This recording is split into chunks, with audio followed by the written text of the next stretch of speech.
Arden came to after hitting the frozen ground. Someone kicked him in the ribs and ordered him to get up. 5 men in the gray cloaks of the Merchants' Guild stood over him. A crowd was gathering around them. He was lying in the middle of the market square of an unfamiliar city, and strangers' memories were pouring into his head like a hot stream. His name was Arden Tale. He was 23 years old. He had served as a junior surveyor in the border town of Graven, and yet he had died. In his past life, he had been a civil engineer and had perished when a tunnel, which he himself had declared safe under pressure from the client, collapsed. Now he gazed at the gray sky of a foreign world and listened as the crowd demanded his blood. A tall old man wearing an elder's chain across his chest raised his hand, and the noise subsided. The elder's name was Corvus, and he headed the Graven Merchants Guild. Corvus announced that 3 days ago, a caravan of 12 wagons had set out along the route marked out by Master Surveyor Gerbold. The caravan never reached the ford. Monsters from the foreign thicket slaughtered the guards and carried off half the people. Gerbold died of a broken heart yesterday when he found out. His assistant remained. Arden Tale, who had set the markers along that route with his own hands, was the one left. The crowd roared. Someone threw a rotten turnip at Arden. A woman in a black headscarf screamed that her husband had been left behind in that thicket. Arden stood up and staggered. His body was gaunt and weak. His memory told him that the real Arden Tale had been undernourished for the past year because Gerbold had been drinking away both of their wages. Corvus said that the guild had suffered a loss of 400 silver marks. He said that, according to the law of the borderlands, the master's debt passes to the apprentice. Arden had 2 paths before him: debt slavery on the salt wagons or exile beyond the wall straight into the thornwood. Exile meant death before sunset. Arden opened his mouth to reply, and at that moment, the world flared to life. A canvas of blue lines unfolded before his eyes. The lines formed a map of the terrain and columns of glowing symbols.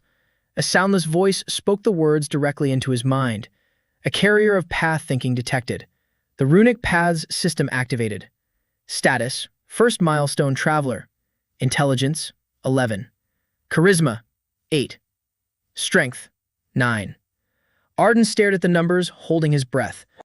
No one around him could see the glowing lines. The crowd saw only a skinny guy who had frozen with his mouth agape. The system displayed the task: restore the passability of the old trail on the 300-step stretch leading to Wolf Ford. The reward: a boost to his stats and the first travel rune. Arden exhaled slowly. He recalled the map from the memory of the body's former owner. The caravan had perished because Gerbold, while drunk, had led them on a detour around the ford through the lowlands. After the rains, the lowland turned into a swamp. The wagons got stuck and became easy prey. But there was an old trail from the days of the fallen empire. It ran straight through the ford and was a third shorter. The road was considered cursed and ruined, and no one had traveled on it for 100 years. Arden raised his head and spoke. He said that the survivors of the caravan could still hold their ground within the circle of wagons. He said that a rescue party following Gerbold's route would take 2 days and find nothing but bones. He said he would lead the party along the old Imperial Road in a single day. The crowd fell silent and burst into laughter. A burly man with arms as thick as logs stepped forward from the ranks. It was Hold, the city bridge master. Hold had been repairing crossings for 40 years and knew every stone in the area. He said the old road was dead. He said the deck of Wolf Ford had collapsed and the approaches had been washed away by a landslide. He said the boy was stalling for time before the noose. Arden looked him in the eye and didn't look away. He asked if Hold had a son in that caravan. Hold's face went stiff. His youngest son was traveling in the caravan as a droving hand. Arden said he was asking for 1 day and 10 workers with shovels. If the ford wasn't passable by noon tomorrow, he'd step over the wall himself without an escort. Corvus narrowed his eyes and was silent for a long time. The elder knew how to do the math. A dead debtor was worth nothing. A debtor who returned even part of the cargo was worth 400 marks. Corvus announced that he would grant the day and the men, but a guard would be assigned to Arden, and if he attempted to flee, he would be shot. An hour later, Arden stood at the edge of the landslide and looked out at Wolf Ford. It was a grim sight. The slope had slid into the river, blocking the approach with mud and rocks. The ford's decking jutted out of the water, its planks warped and twisted. 10 workers behind him were chatting among themselves, and none of them believed in success. Hold had come in person and stood to the side with his arms crossed. He had come to watch the boy fail. Arden closed his eyes and let the knowledge of 2 lifetimes merge into one. He didn't see mud. He saw drainage channels and slopes. The landslide had occurred because water from the hill had eroded the slope century after century without a drainage ditch. He opened his eyes and began giving orders. He divided the men into 3 teams. The first team dug a drainage ditch higher up the slope to divert water away from the work area. The second team cleared the debris in layers, starting from the edge rather than the center, as everyone was tempted to do. The third team hauled large rocks and tied together fascines of thorny branches. At first, the workers grumbled. Then the ditch at the top carried away the water and the mud beneath their feet stopped shifting. The rubble began to give way twice as fast. The men exchanged glances and began digging even more fiercely with their shovels. Arden explained each step simply and concisely. Large stones at the bottom, smaller ones on top, sand and tamping on top. Layered, it can hold any weight, but piled in a heap it shifts. Hold step closer, then even closer. By sunset, he had silently taken the shovel from an exhausted young man and joined the line himself. By midnight, the debris had been cleared away, and beneath a layer of centuries-old mud, Arden's shovel clinked against something hard. He dropped to his knees and cleared away the earth around the find with his hands.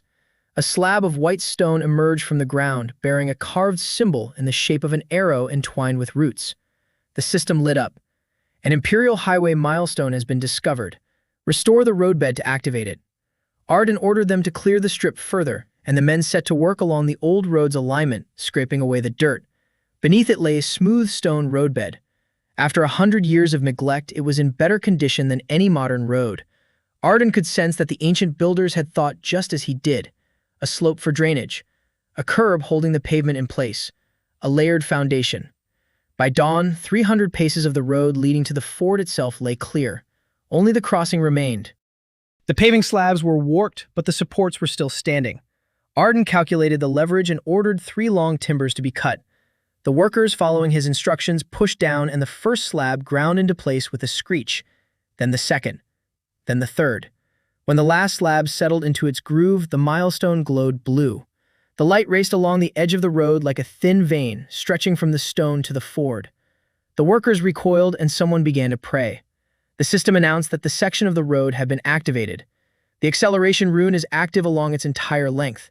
Travel speed on the road has doubled. Reward issued. Intelligence, 13. Strength, 10. Mission complete. Arden stepped onto the glowing road and took a step.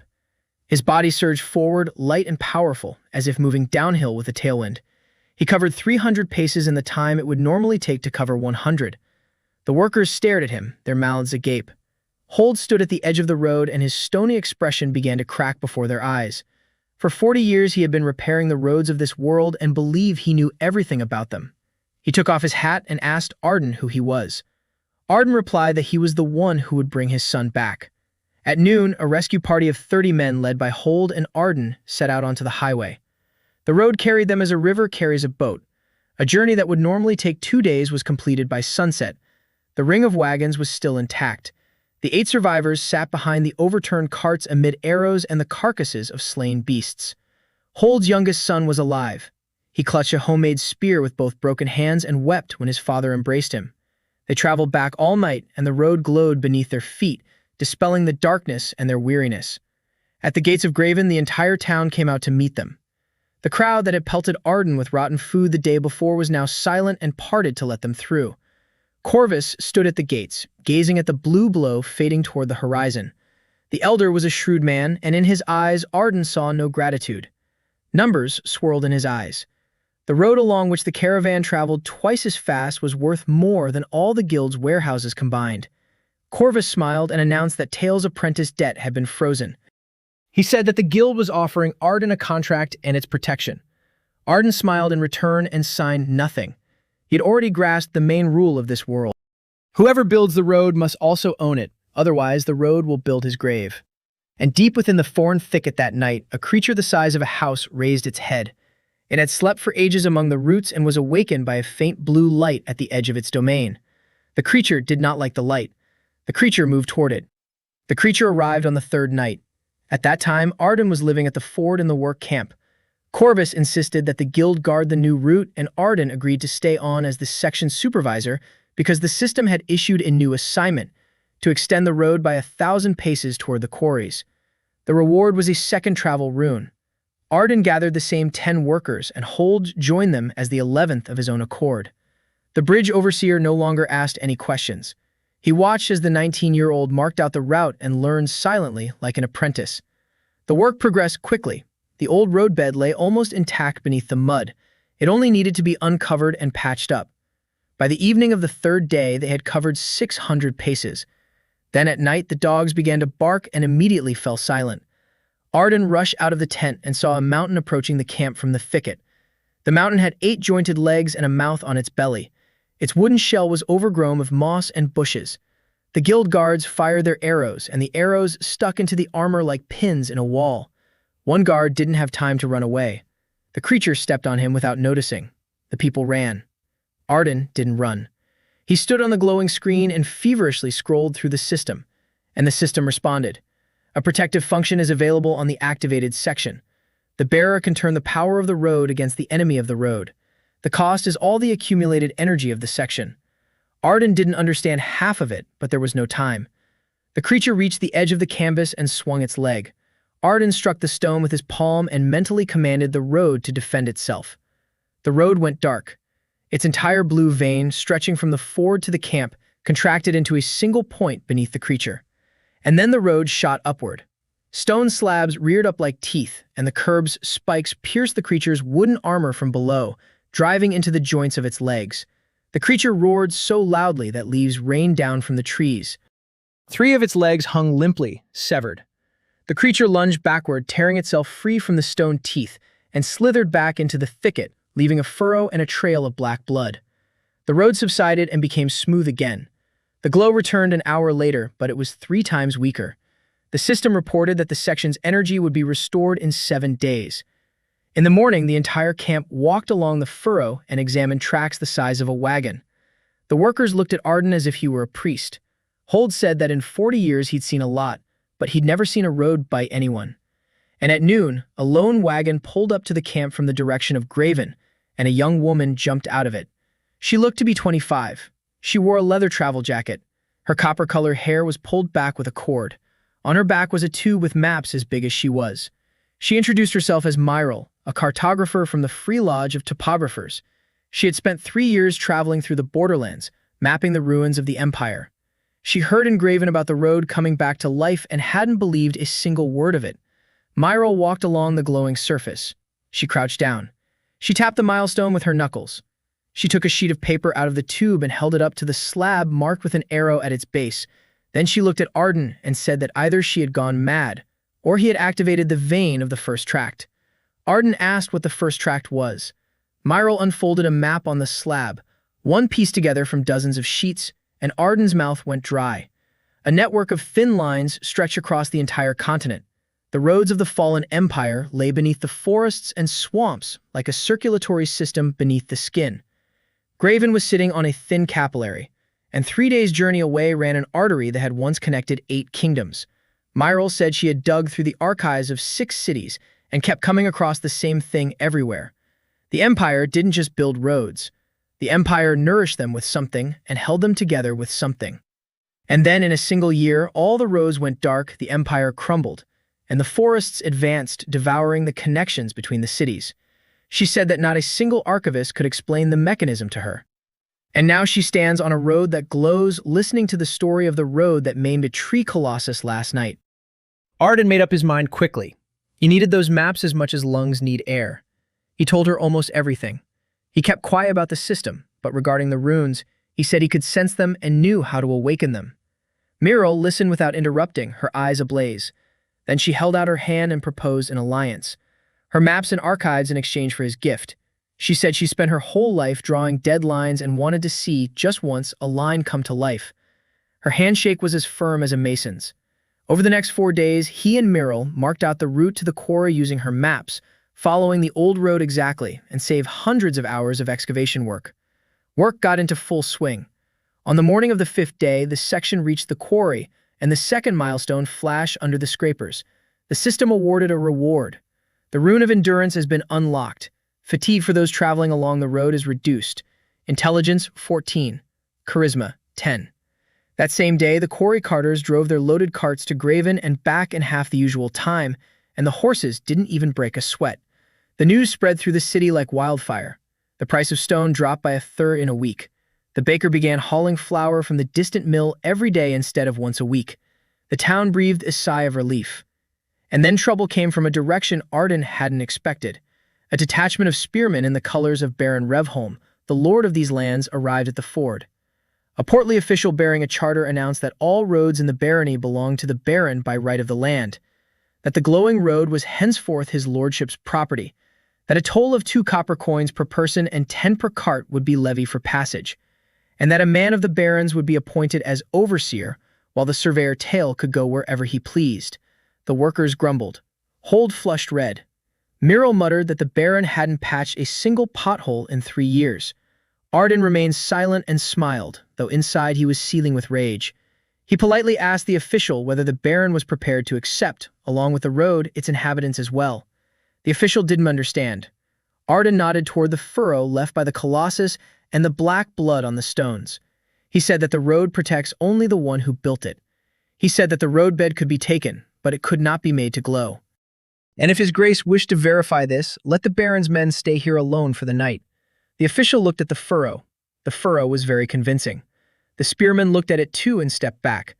The official announced that he would report back to his grace, and the detachment left empty-handed. Merrill laughed and said that Arden had just declared war on the stingiest baron in the borderlands. Arden replied that he hadn't declared war. He had simply set a price. That night he sat for a long time on a milestone, gazing at the 2 lines of light radiating from the ford. The system displayed a new mission, and it took his breath away. Connect Graven to the city of Solmer through the Thorn Forest. The distance was an 8-day journey at a normal pace. The reward was the 3rd rune and a promotion to 2nd-ranked traveler. An 8-day journey through the forest where the Colossi dwell. Arden needed money, a guard, and a very good reason for the city to give him all of that. In the morning, the reason arrived on its own. A wounded horseman burst into Graven and rasped that Lady Teresa's trade caravan had fallen into an ambush by the shadows on the Solmer Trail and was holding out in an old watchtower. A knight of the Order of the Steel Vow was riding with him, and she ordered him to convey the message. Whoever brings help will be owed a debt by the order. Arden looked at Myrrell. Myrrell was already unfolding a map. Arden assembled a detachment in 1 hour. Hold brought 20 men from among those who had been digging the ford. Corvus, gritting his teeth, provided 30 guild guards because the merchant Teresa was holed up in the besieged tower, and her promissory notes secured half of Graven's warehouses. Myrrell mapped out a route along a section of the Imperial Road that led toward the tower and ended 3 versts from it. Arden ordered shovels, pickaxes, and the entire supply of torches to be loaded onto the carts. His plan was audacious to the point of madness, not to fight his way to the tower, but to extend the road all the way to it. The detachment set out at dawn and, following the glowing track, reached the end of the branch in less than half a day. Beyond that lay dense thickets. Thorn-covered trunks stood like a wall, and a gray mist hung between them. Eyes peered out from the mist. Arden set up a ring of guards and assigned workers to clear the old path.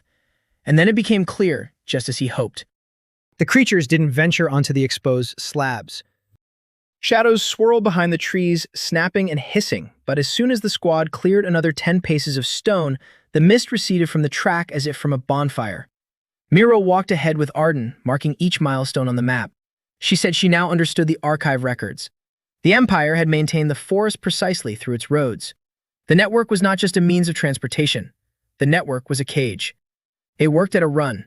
Shifts lasted an hour and people were dropping like flies, but the rune of endurance from the completed section sustained them during their rest. Over the course of a night and a day, they covered 3 versts. By evening on the 2nd day, the advance party had uncovered the slabs 100 steps from the tower, and Arden saw the siege with his own eyes. The tower stood on a hill like a rotten tooth. A living ring rippled around it. The shadows were as tall as a man but bent in all directions like whips. There were no fewer than 50 of them. Armor glinted on the tower's gallery. A tall woman with a 2-handed sword knocked down a creature that had climbed halfway up the wall. Arden ordered all the torches to be lit and the last slabs to be placed right under the pack's noses. The shadows sensed this and turned away from the tower toward the detachment. And then Arden activated the section. A fresh streak of light shot along the cleared path from the branch to the hill and struck the siege ring like a spear. The shadows that fell upon the slabs flared up and crumbled into ash. The rest scattered away from the light. A clear blue corridor opened up toward the tower gates. Arden was the first to run through it, and the gates swung open to meet him. Inside, 30 of the 40 people remained. The merchant's wife, Teresa, turned out to be a stately woman in her 30s with cold, intelligent eyes and a voice that quelled panic with a single word.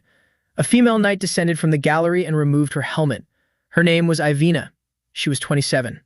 A light braid, a smudge of soot on her cheekbone, and the gaze of someone who hadn't slept for 3 days and had been killing. She looked at the glowing road, then at the skinny guy in the surveyor's jacket, and asked if he was the one who'd brought help. From behind Arden's back, Hold grumbled that help hadn't been brought, it had been built. They were leaving through the same corridor. The wounded were carried on stretchers, and in the very first old section, something happened that even Arden hadn't expected. One of the wounded began to wheeze and slip away. A shadow arrow was lodged beneath his collarbone, and the wound was turning black. They set the stretcher down on the slabs by the milestone, and the stone grew warm. The glow contracted toward the stretcher like a soft cocoon, and the blackness from the wound began to recede before their eyes. The wounded man's breathing evened out. The system responded. A roadside altar of travelers has been detected. The healing rune is available at sites with altars. Miro crawled around the stone with a magnifying glass, muttering that the archives contained travelers' prayers for the road. Prayers that healed feet, and she considered it poetry. Ivina stood over the rescued soldier and gazed at Arden with a very long look. The Knight of the Order of the Steel Vow had witnessed the miracles of holy monasteries. Here, a miracle was performed by a surveyor with dirt under his fingernails. They entered Graven in triumph. Teresa lost her goods but saved her people and the bill of exchange ledger, and a woman like her would make up for the loss within a season. The very next morning, she found Arden at the ford. She conducted the conversation like a battering ram. She said she calculated everything overnight. The road to Solmer would cut the journey from 8 days to 2. Caravan security would be 1/3 the cost, insurance 1/5 the cost, and turnover 4 times faster. She said she was ready to invest 1,000 silver marks in the construction in exchange for a share of the tolls. Arden replied that she would get a share, but there was only one master of the road. Teresa smirked and said that masters are tested not by their words but by their first loss. They shook hands. Ivina arrived at the ford that same day but spoke of something else. The Order of the Steel Vow had sworn to protect pilgrims and trade routes. For 100 years, the Order had bled in the forests, losing brothers and sisters on the dead trails. She said she had written a report to the magistrate about a road that kills beasts and heals the wounded all on its own. She said that until she received the magistrate's reply, she would remain with Arden as a shield, out of a sense of duty for his rescue.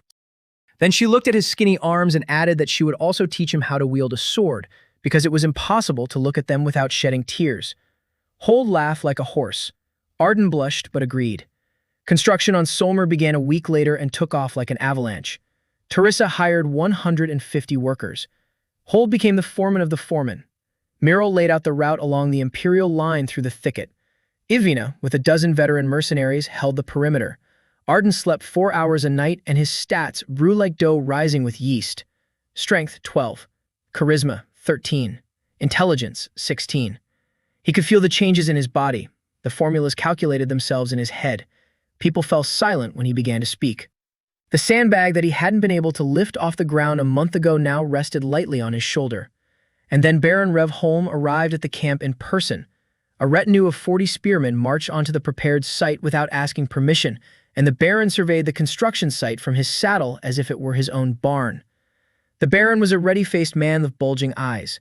He announced that good news had reached the castle. His barony was growing richer, and he, as the father of the land, was granting his patronage to the construction project. And for that patronage, a father's share was due, half of the road tolls and Arden's oath of vassalage. Otherwise, the Baron would ban construction on his land and hang those who disobeyed. It grew very quiet. Teresa began weighing her options. It was clear from her expression. Ivina placed her hand on her sword. And then Myril stepped forward, holding her quiver at the ready. She unfurled a sheet bearing the seals of the royal chancellery before the Baron, and in the voice of a bored scribe, announced that the imperial highways had been entered into the crown's heritage registry by a decree issued a century ago. The land belongs to the Baron, but the road belongs to the crown. And if his grace desires half the tolls from crown property, the Land Surveyors Guild would gladly forward his grace's petition to the capital along with an inventory of the assigned property. The Baron turned as black as night. He could not read, but he recognized the seals. He turned his horse around and promised that this conversation was not over. The procession rode off and Muriel exhaled and admitted that the decree was genuine, but no one had mentioned it in 100 years, and people in the capital would now be just as surprised as the Baron.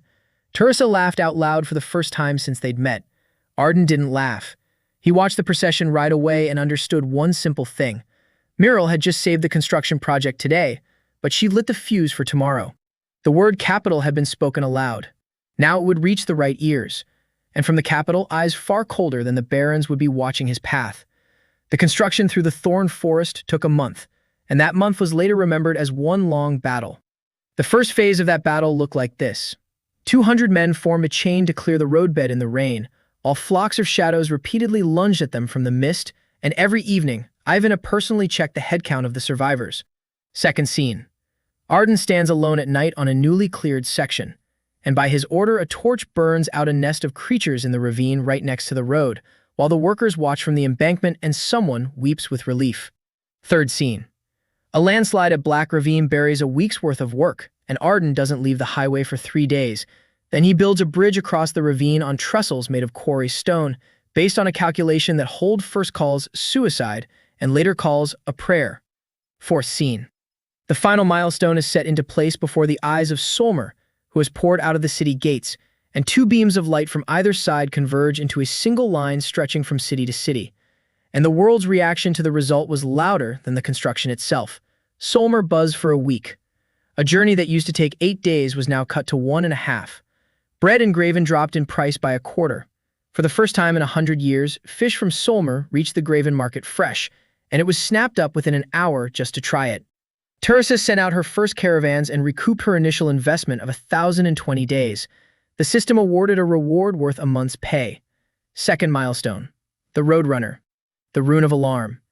The road senses an enemy a verst away and warns the wearer. Strength, 15. Charisma, 16. Intelligence, 18. Arden now woke up a split second before the sentry spotted trouble. During training, Ivina no longer knocked him down with her first strike, and by the end of the month, he knocked her sword out of her hand for the first time. She remained silent for the rest of the evening and looked at him strangely. This month's skeptic turned out to be someone no one expected. The magistrate of Solmer sent his treasurer, an old dry bureaucrat named Olvert, to the opening. Olvert had been counting the city treasury for 30 years and openly called the road a circus trick and Arden's tolls a robbery. He arrived for an audit and demanded to be escorted along the route in person. Arden escorted him. Olvert walked along, feeling the curb with his fingers. He watched as a loaded cart flew up the hill while the horse plodded along in a walk. He stood by the traveler's altar while, over the course of a quarter of an hour, the cart driver's gaping wound closed. Halfway along the route, the old man sat down on a milestone and remained silent for a long time. Then he said that for 40 years the city had been saving up for a wall to protect against the forest and had saved in vain. The road itself had turned out to be the wall. In Solmer, Olvert, speaking from the magistrate's podium, called Arden's fees the fairest price he had seen in his entire career. After such an endorsement, a line of merchants stretched until evening. And as always, victory was followed by a problem greater than the victory itself.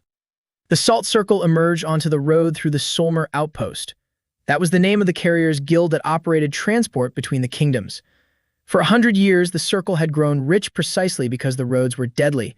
Their escorted convoys, their guides, their exorbitant rates, their insurance offices. Arda's road had devalued their entire trade on that route in a single month. First, negotiators dressed in velvet arrived and offered to buy the route for 5,000 marks. Arden refused. Then they offered 15,000 and a partnership. Teresa whispered that for 15,000 one could buy a whole neighborhood in Solmer. Arden refused again because he saw the look in the negotiators' eyes.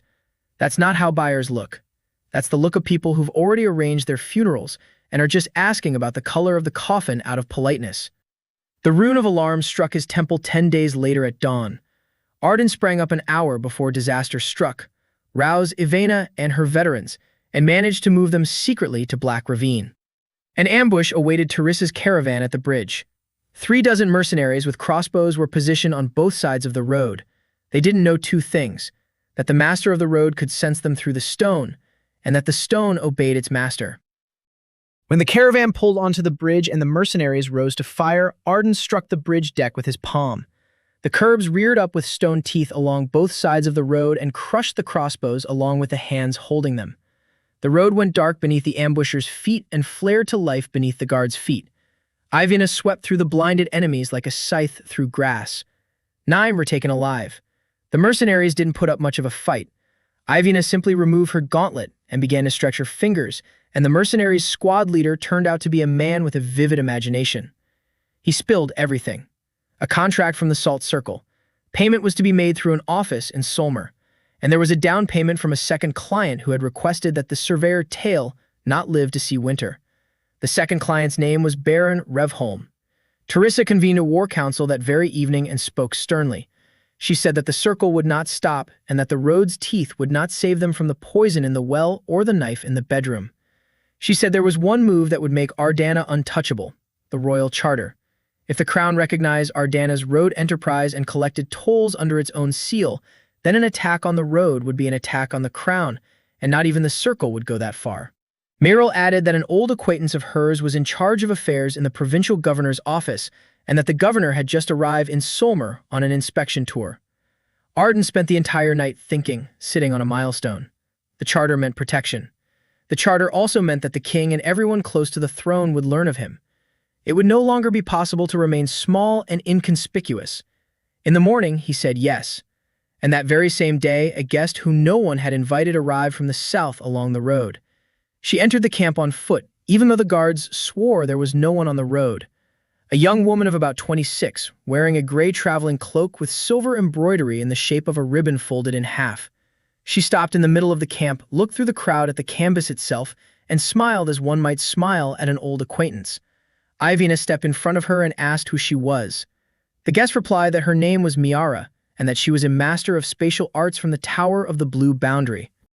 Then she looked Arden straight in the eye and spoke words that sent a chill down his spine. She said that 3 weeks ago, all of her tower's long-range spells had begun to give false readings in that direction. She had come to investigate and had discovered the impossible. Arden's road does more than just speed up one's pace. The road folds space. The 150 versts between Graven and Solmer have been compressed to 90 within the steel canvas, and as the living world grows, the fold grows with it. She asked if the builder knew exactly what he was building. Arden honestly replied that he was building a road. Miara shook her head and said that the Empire was doing the same. Miara stayed at the construction site, and for the first week, Arden couldn't tell if she was sleeping at all. The mage walked along the road with brass instruments, driving silver pins into the shoulder and filling notebooks with columns of numbers. In the evening, she would sit across from Arden and question him about every rune. Arden would evade her questions by talking about a builder's intuition, and Miara would squint because she didn't believe a single word, but the numbers interested her more than his secrets. On the 8th day, she laid out the results on the table. The spatial fold increases not by the length of the road, but by the connectivity of the network. A single line yields 1/10. A ring will yield half. A network spanning 3 cities would compress space threefold for anyone traveling along it. She said that the Empire had controlled a network spanning 8 kingdoms, and along the Imperial Highway, a legion could cover 1,000 versts in a week. Then she lowered her voice and added the second part.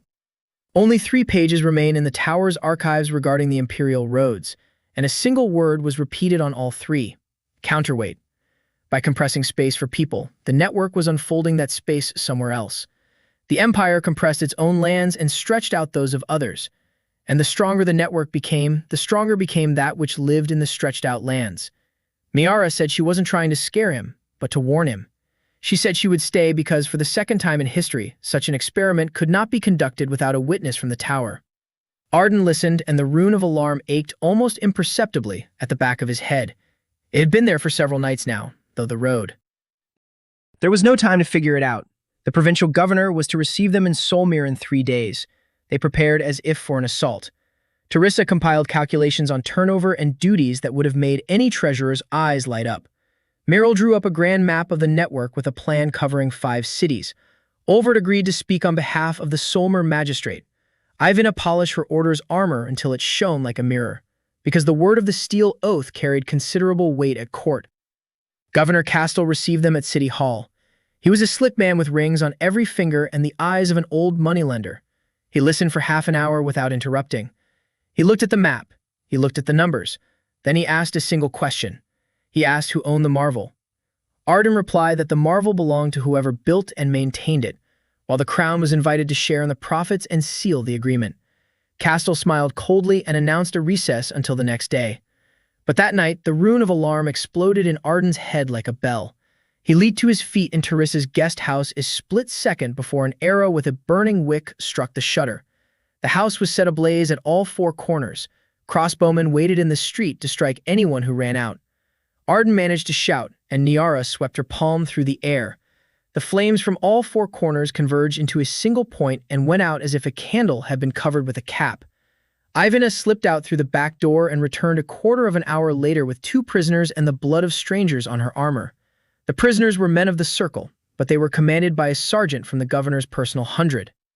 In the morning, Castle greeted them with the same smooth smile, and Arden understood everything before the man even opened his mouth. The governor announced that he had uncovered a nighttime conspiracy by villains against their esteemed guests and that the culprits would be found. And then he said that he had considered the petition and was ready to grant the charter, on one condition. The crown would appoint one of its own men as overseer of all the province's runic roads, and Master Tail would remain as chief builder of the roads on a generous salary. It was the same baronial trap, only lined with silk. Give up the network and live as its servant. Arden looked at the governor's rings and politely asked for 3 days to reflect on such a high honor. Castle agreed because he was certain the surveyor had nowhere else to go. The military council gathered at that very hour on the road, right by the milestone, far from prying ears.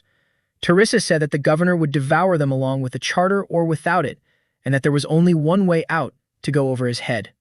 The royal court was in Velhart, 600 versts away, and by regular roads that was a 3-week journey. In 3 weeks, Castle would backdate the paperwork, and the network would be handed over to the crown through him. Muriel unfolded a map and pointed her finger at a thin line. The imperial highway ran from Solmer to Velhart almost straight through the wilderness of the thorn forest. Niara checked her notebooks and said that if they could raise the highway, even just roughly, the route would be shortened to 5 days. Hold grunted and asked how many versts they have to raise it. Muriel replied that it was 140 versts to the Three Bridges junction, and beyond that, the route was intact according to the records. Everyone looked at Arden. Arden stared at the map and felt as though the system were unfolding the task before him, as if it had been waiting for this conversation. Upgrade the artery to the Three Bridges junction. The reward, the 3rd milestone, and a rune he had not yet seen, the rune of power over the network. He said yes. The next 12 days became the stuff of songs that were later sung in the taverns of both cities. Scene 1. 300 Teresa contract workers and 200 volunteers from Solmer march toward the light in shifts, day and night, and the artery's carriageway turns out to be 3 times wider than Graven's, its slabs ringing like bells under the pickaxes. Scene 2. On the 5th day, a pack of 200 shadows launches a breakthrough, and for the first time, Arden unleashes the full force of an entire work crew at once, and in the morning the workers silently gather the ashes into sacks to fertilize their vegetable gardens. Scene 3. On the 8th day, Ivana carries 2 workers out from under the rubble on her shoulders, and the traveler's altar heals her broken arm overnight. By noon, she's back in action, yelling at the new recruits. Cut 4. On the 11th day, Niara measures a fold on a finished section, drops her instrument, and stands silently for half a minute because the numbers already show the fabric has shrunk by half. On the 12th day, Arden's detachment took up position at the Three Bridges junction, where 3 imperial lines converged. The central stone of the junction was as tall as a man, and when Arden placed his palm on it, light struck all 3 lines at once, stretching to the horizon. The system sang like an organ. The wayfarer of the 3rd milestone. The rune of power has been unlocked. The bearer senses the entire interconnected network and controls it from any of its stones. Strength, 18. Charisma, 20. Intelligence, 22. Arden stood with his eyes closed, sensing the network in its entirety for the first time. Graven pulsed within his consciousness as a warm knot. Solmer buzzed like a fairground. 140 versts of the artery lay within his control as naturally as his own hand. He sensed every cart on the slabs, every traveler, and every creature circling the roadside, not daring to step into the light. Ivina watched him from below at the foot of the stone and did not look away. Muriel was whispering something and scribbling without looking at the sheet. Teresa smiled like a woman who had bet everything on the sure winner. And then Niara screamed. She was standing at the southern parapet of the hub with a device in her hands, and the device was smoking. She shouted that the counterweight had been found. Arden opened his eyes and looked south. A glow was rising over the thorn thicket, not red like a fire, green like rot. The alarm rune was silent because the alarm was not coming from the road. The alarm was coming from deep within the forest, spreading across a broad front toward all three lines at once. The network in Arden's mind shuddered, and a chill ran along its edge from the southern versts, as if someone enormous had placed their fingers on the other end of his new arm. And from Solmer's direction, along the fresh artery, a foaming messenger from Teresa was already racing, shouting from afar that Viceroy Castle had declared Master Tail a rebel against the crown and raised an army. Arden stood at the Three Bridges junction between the green glow from the south and the soldiers from the north. He clenched his fists, and the light of the entire network flickered in response. Arden made his decisions while standing on the stone of the junction, and the network responded to his every thought. Two enemies were advancing from both sides, and fighting both at once meant losing to both. He chose his order. The soldiers first because soldiers know how to talk. Then the glow because the glow wouldn't talk. He ordered Teresa and Muriel to ride to Solmer and summon the magistrates of the merchants and the guilds. Olvert was to shout from every street corner that the governor had declared a man a rebel for lowering the price of bread by a quarter. Ivana remained with the veterans to hold the node. Nyara was given the task she herself had requested, to study the glow and find at least something comprehensible in it. Arden himself took hold and 24 workers and set out to meet the army. Not to hide, to build. Castel's army numbered 800 spearmen and was marching along his own main route because there was no other way through the thicket. That was the entire trap the governor had failed to see. He was leading his army across enemy territory, and the enemy was the very ground beneath their boots. Arden met the vanguard 40 versts away at a long embankment across the marsh. He stepped out onto the road alone and raised his empty palms. The vanguard was commanded by a gray-haired captain named Dorn, with a scar running across half his face. Arden said he wanted to speak. Dorn replied that he had orders to deliver the rebel in chains, and that he had the chains with him. Arden nodded and asked the captain to look back first.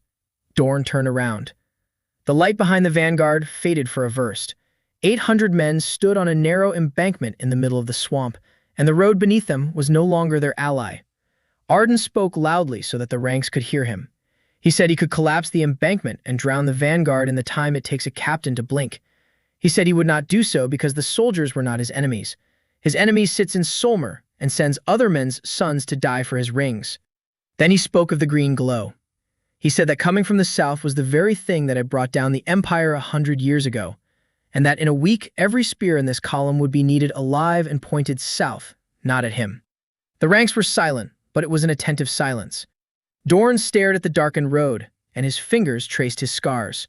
The old captain had fought for 30 years and knew how to distinguish strength from bravado. He asked what Arden wanted. Arden replied that he wanted a 3-day truce and a single messenger from the captain to the governor with a simple report. The army had reached the point where it could no longer carry out the order due to the nature of the road itself. Let the governor come and take the rebel away personally, if he can manage it. Dorn fought for a long time. Then he smiled with half his face and said that he would send the message but would withdraw the troops to solid ground because he had no intention of feeding the swamp with people due to someone else's greed. As he left, he turned around and added that if the glow turned out to be true, Master Tail should be informed. Personally, he had spent his 30 years wielding a spear against the thicket and understood the difference between enemies. Arden won the first round without a single drop of blood, and his charisma of 20 shone through in every word he spoke. But the time they gained was running out fast. Nyara returned to the hub 2 days later, haggard from sleeplessness, and her report was worse than anyone had feared. The glow was not a creature. The glow was a place. 40 versts south of the node, deep in the thicket, laid a crater of an old imperial rift, and space, stretched by the counterforce, had been accumulating there for centuries like water behind a dam. Arden's network compressed space for humans and forced the excess into that rift. The dam had burst. The underside of the world began to seep from the fault, and all living things around it were transformed into monsters within hours. Nyara said that the front of the transformed thicket was creeping northward at a rate of 5 versts per day, and that in 8 days it would touch the artery. She also said a second thing that had left Arden silent for a long time. The Empire knew about this. On the third sheet of her archive was a diagram of a node similar to the Three Bridges node and a 4-word caption. The anchor drinks the spill. The Empire was building special nodes that drew the excess of stretched space back into the network and converted the pressure of the rift into the power of the roads. The sheet did not specify exactly how to build the anchor. That was the last sheet. Arden gathered everyone at the node and laid out the whole truth. He finally spoke aloud about the system because the time for secrets was over. He told them about the voice, the missions, the landmarks, and the runes. Muriel burst out laughing and said she'd suspected it from day one because no mortal reads stones with their eyes. Ivana said the Order had sworn allegiance to lesser miracles before. Teresa asked matter-of-factly whether the voice issued credits. Niara simply nodded because her numbers had long demanded precisely this explanation, and the system seemed to have been waiting for this acknowledgement. It unfolded the task for the third milestone before Arden. Erect an anchor node at the floodplain boundary within 7 days. The blueprint is attached. Arden looked at the blueprint and his throat went dry. The anchor required a ring. A closed loop of roads around the confluence 3 versts in diameter, with 12 verst milestones and a central needle carved from a single block of stone, 4 times a man's height, in the middle of a forest that in 8 days would become a living hell. He raised his head and told everyone that he was leaving to build in the south and that he was not ordering anyone to follow him. Hold was the first to step forward and said that the boy was talking nonsense again, because without the bridge master, the spire wouldn't stand.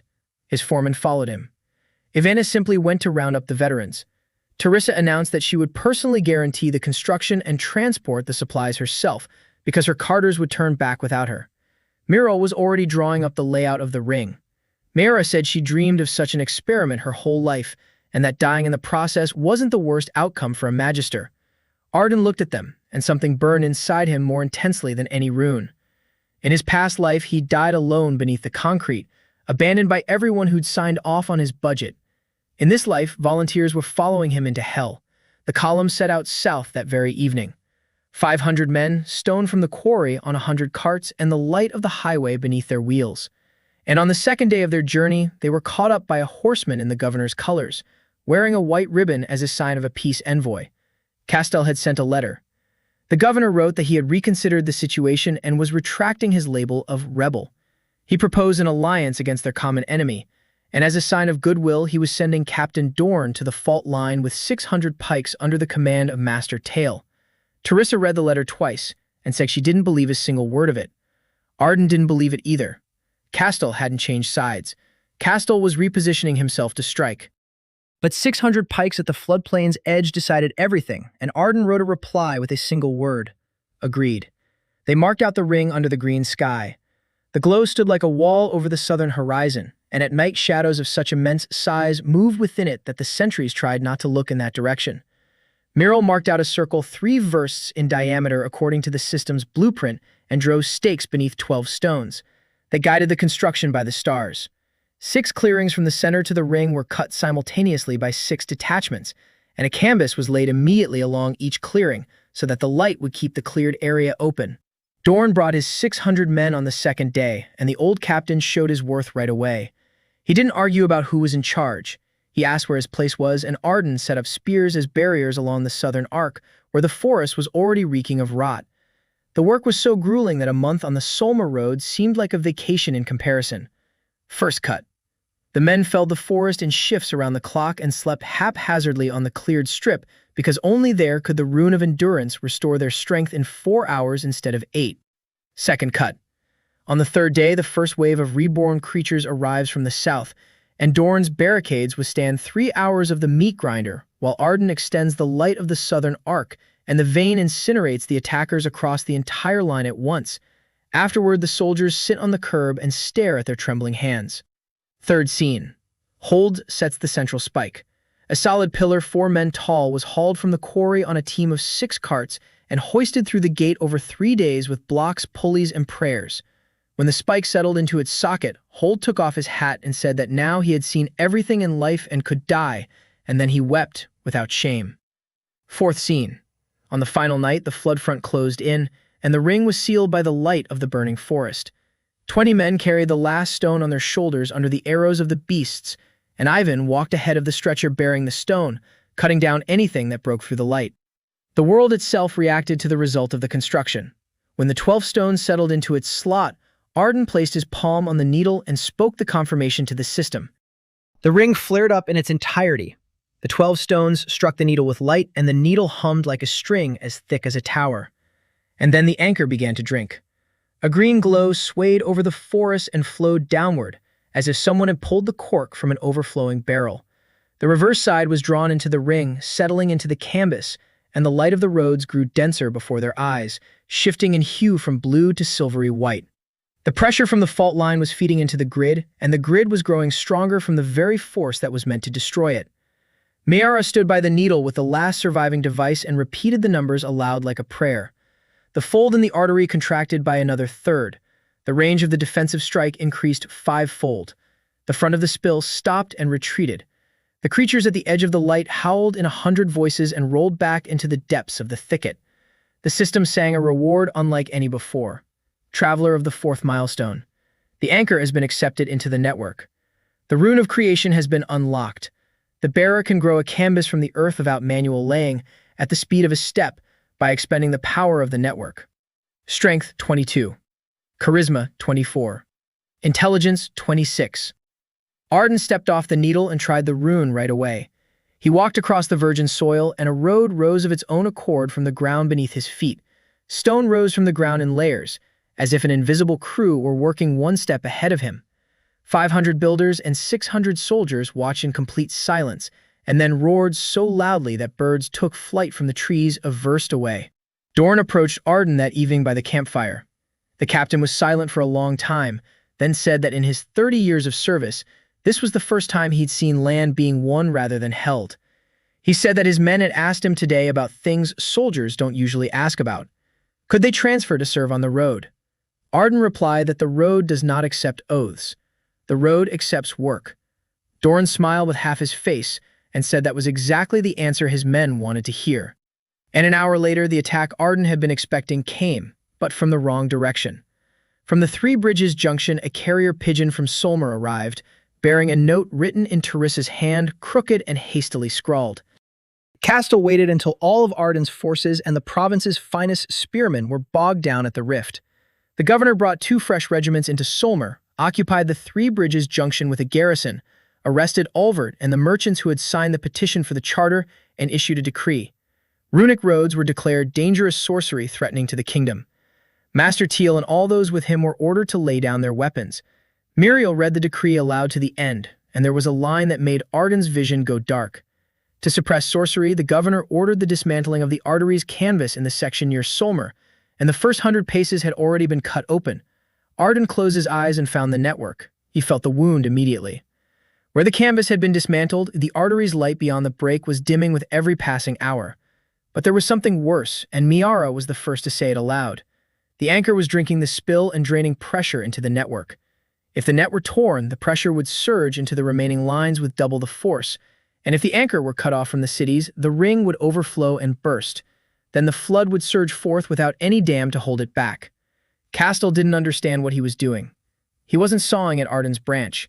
He was sawing for the branch supporting the entire kingdom. The military council at the Needle was brief and terrifying. Teresa was being held under guard in Solmere, and it was impossible to extract her quietly. Olvert was imprisoned in the town hall dungeon. A garrison of 400 stood guard at the junction. Arden had 500 exhausted builders, 600 Dornish spears, whom the governor paid a salary, and 7 days before the wound in the net would become fatal. Dorn stood up first and decided for himself. He said that he had sworn allegiance to the crown, not to Castle, and that a man who tears down the only defense against the flood is by the very nature of the matter a traitor to the crown. His spearmen would go with Arden. He would forgive the governor for the pay later.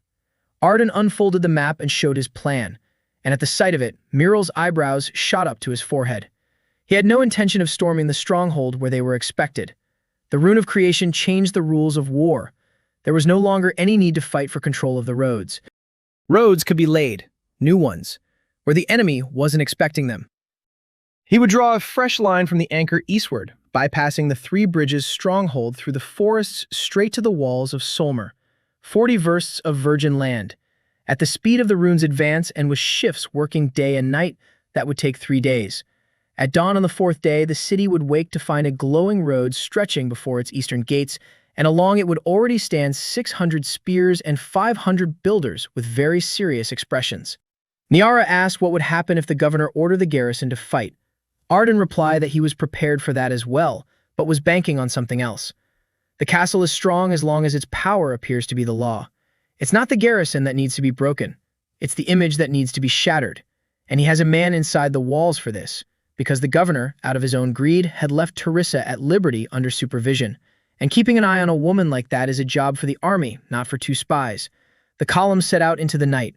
Arden walked first across the virgin soil, and the road was borne beneath him from the dark earth, step by step, while behind him 1,000 people carried light through the forest that just a week ago had been death itself.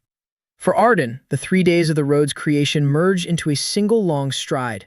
The rune of creation drew power from the network and from him, and by the end of each shift he was led away by the arms, while the expanse behind the column glowed evenly and relentlessly. By the second day he had learned to grow stone without looking. By the third he began to sense the ground 100 steps ahead, where the quicksand lay, where the rock was, where the water flowed.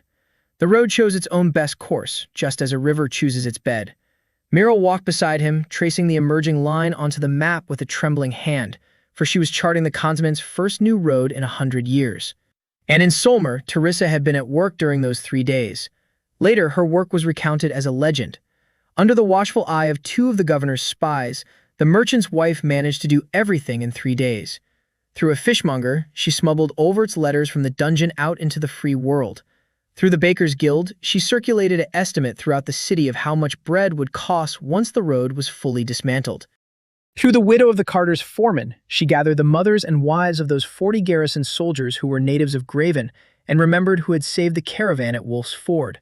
And through her own promissory notebook, she quietly bought up the debts of 3 garrison officers. On the morning of the 4th day, Solmer was awakened by the bell. The sentry in the eastern tower had been ringing it non-stop until his voice gave out. Beneath the eastern walls lay a road that hadn't been there the day before. A silver ribbon emerged from the forest, leading up to the gates, and along it stood more than 1,000 men in orderly ranks. Dorn's spearmen maintained their formation according to regulations. The builders stood with their pickaxes on their shoulders as if they were weapons. And at the very front, right by the gate, stood a thin young man in a surveyor's jacket, waiting patiently. A quarter of an hour later, Castell climbed onto the wall, angry and sleep-deprived. He shouted down that he saw a rebellion unfolding before him and that he would order the guards to fire. Arden replied calmly, and his voice, with the charisma of the 24-year-old, easily reached every ear on the wall and to the crowd of townspeople crammed into the gate square from the inside. He said he had not come to take the city, but to repair the road that was being ruined by a man calling himself a servant of the crown. He asked the archers on the wall if they were ready to shoot Captain Dorn, with whom half of them had once stood against the thicket. He asked the townspeople if they had heard what was happening in the south, and if they knew that the governor had ordered to be dismantled stone by stone. Then he did what he had been preparing with Niara all night. He asked everyone on the wall to look south. Niara lifted the distant veil from the air, and above the forest in the morning sky rose a green glow visible from the city across the entire width of the horizon. Solmer gasped deeply.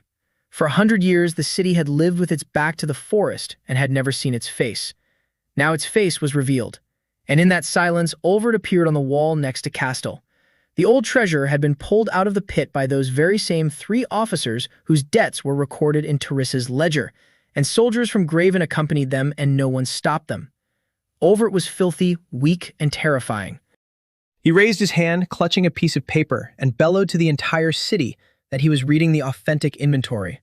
How much tax had Governor Castell collected over 9 years for protection against the thicket, and how much of it had actually reached the outposts and garrisons? The figures rained down on the crowd like stones. The crowd began to rumble, and the rumble was the kind that makes the authorities' legs go cold. Castell realized that the facade had crumbled. He was a smooth operator, but no coward, and he decided to break up the scene with bloodshed. He snatched the governor's staff and ordered the inner guard to seize Olvert and the archers to fire a volley at the rebels. The archers did not fire. The guards did not move.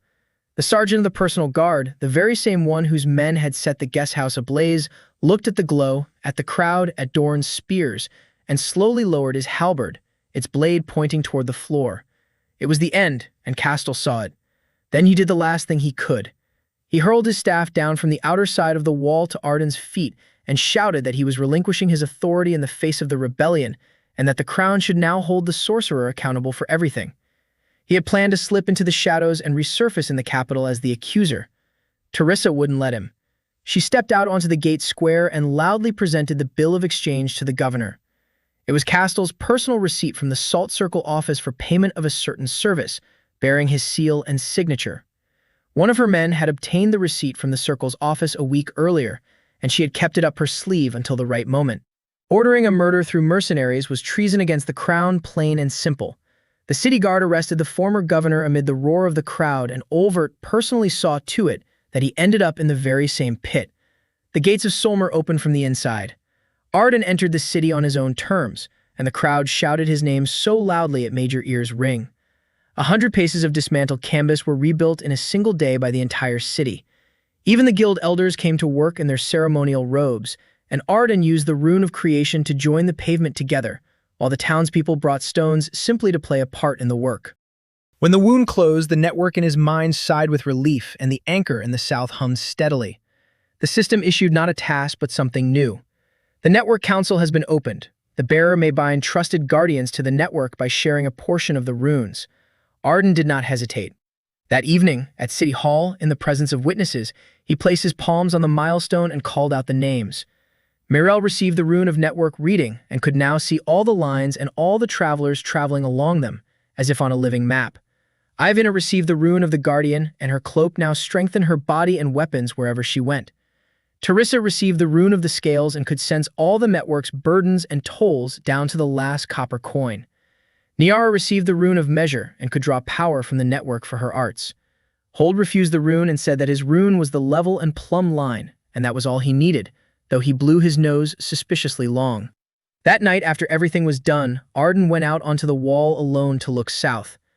The glow was farther away and lower than it had been a week ago. Anchor was drinking. He heard footsteps, and Ivana stood beside him, unarmored and wearing a simple shirt. They were silent for a long time. Then she said that the order had sent the Magister's reply. The Magister permitted her to return with honor or to remain by the road forever, having renounced her vow of wandering. She said she had replied this morning, even before the assault. She stayed. Arden asked why. Ivana looked at him the way she had after that sword was knocked from her hand, and replied that the shield does not choose the victor. The shield chooses the one who must not be lost. Then she left, and Arden stood on the wall, his heart pounding, and not at all because of the runes.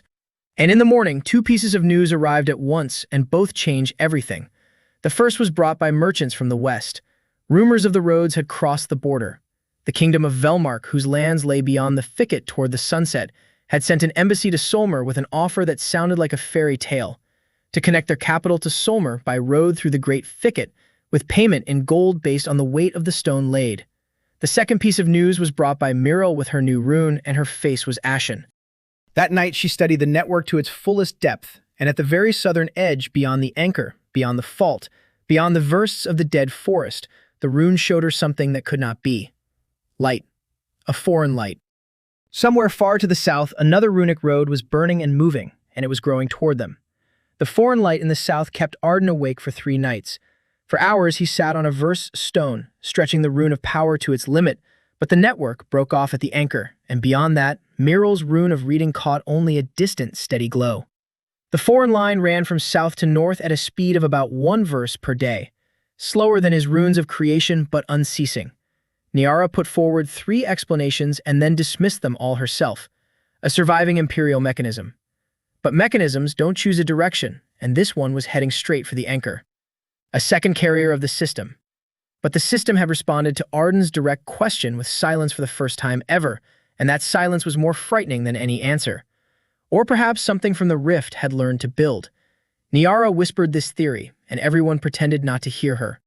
The decision was made at a network council meeting in Solmer's town hall. Teresa insisted on accepting Velmark's order. The gold based on the stone's weight would fill the treasury for 10 years to come, and according to Miara's calculations, a network spanning 2 kingdoms would compress space to such an extent that the anchor would have double the safety margin. Mirel wanted to head south toward the foreign light immediately, because in her trade the unknown was considered the most valuable and most dangerous commodity. Ivana simply said that a route to the south could not be built without securing the rear, because a war fought on 2 fronts would drain all resources. Arden listened to everyone and looked at the map. Then he placed his palm on it and traced 2 fingers out to the sides, both directions at once. The west would build the cooperative. The south would send out reconnaissance. In a month, Graven and Solmer had built something this world had never seen before. Arden's Road Guild. 1,000 permanent employees on the payroll. The School of Foremen, where Hold yelled at the young men from morning till night, and they idolized him. Niara's workshops, where apprentices from the Tower of the Blue Boundary carve measuring runes into stone. Terissa's office, with a bill of exchange network spanning 3 cities. They built the Western Highway without Arden, and that was the greatest challenge of the month. The rune of creation worked only in his hands, yet they built the empire without any runes at all. He passed the method on to the people. The Myral Division. The layers of hold. Scheduled defensive sectors via Ivina's trusted stones. The Ardal would retreat into the great forest at sunset, and every evening through the rune of power, Arden sensed how the line in the west was extending without him. 3 times slower, but it was growing. Count Odo, the ambassador of Velmark, was named Skeptic of the Month. An elderly nobleman with the face of a man who had been deceived his entire life and had turned that into a profession.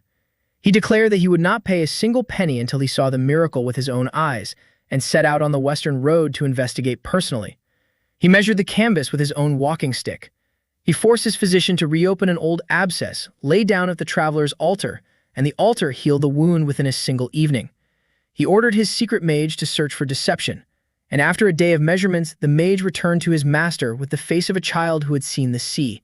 On the way back, Count Odo remained silent all the way to Solmer, but at the gates he said one sentence to Arden. He said that he had served kings for 40 years and was seeing for the first time a power that made subjects richer rather than poorer. Velmark doubled the order. Meanwhile, a small expedition set out southward. Arden, Ivina, Niara, a dozen Dornish veterans, and 3 weeks' worth of supplies. Myral remained in Solmer as the eyes of the network, while Terissa managed the treasury and the rear. They followed the anchor ring, then, using the rune of creation, Arden stretched in narrow reconnaissance threads southward through the dead thicket. The dead thicket turned out to be more terrifying than the living one. The flood had receded into the anchor, but where it had stood for centuries, the forest had ceased to be a forest. Trees of gray glass. The silence was such that people could hear their own blood. And the tracks. Wide, melted furrows, as if creatures the size of ships had been crawling here. The creatures did not venture near the thread. They had left these places long ago, and that only made things worse. On the 9th day of their journey, Arden's thread and an alien light met. The scouting party reached the crest of the hill, and down in the valley lay a foreign road. Arden looked on and did not immediately realize what he was seeing. The road was marked with runes. The milestone stones stood according to imperial regulations, but the light of the line was neither blue nor silver. The light was amber, like old resin, and people were walking along the road. A column of some 300 people stretched northward. They were thin, clad in gray rags, men, women, and children. They walked in silence and with an eerie uniformity, and at the sight of this uniformity, the Dorn veterans' hands instinctively rested on their weapons. And then Niara raised her spyglass and cursed for the first time since they'd met. The people in the column were walking with their eyes closed. Every single one of them. The road was leading them. As the reconnaissance team approached, one man broke away from the column and walked up the hill, opening his eyes. A tall old man in an imperial-style traveling cloak, with a staff of the same amber light. He stopped 10 paces away, bowed in the old manner, and spoke in a language that was 100 years old, but which Arden understood through the runes as if it were his own. The old man introduced himself as Vard, the guardian of the southern domain.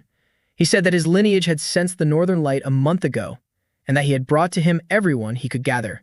He said that in the south, beyond the dead versts, 3 cities of the living still stood.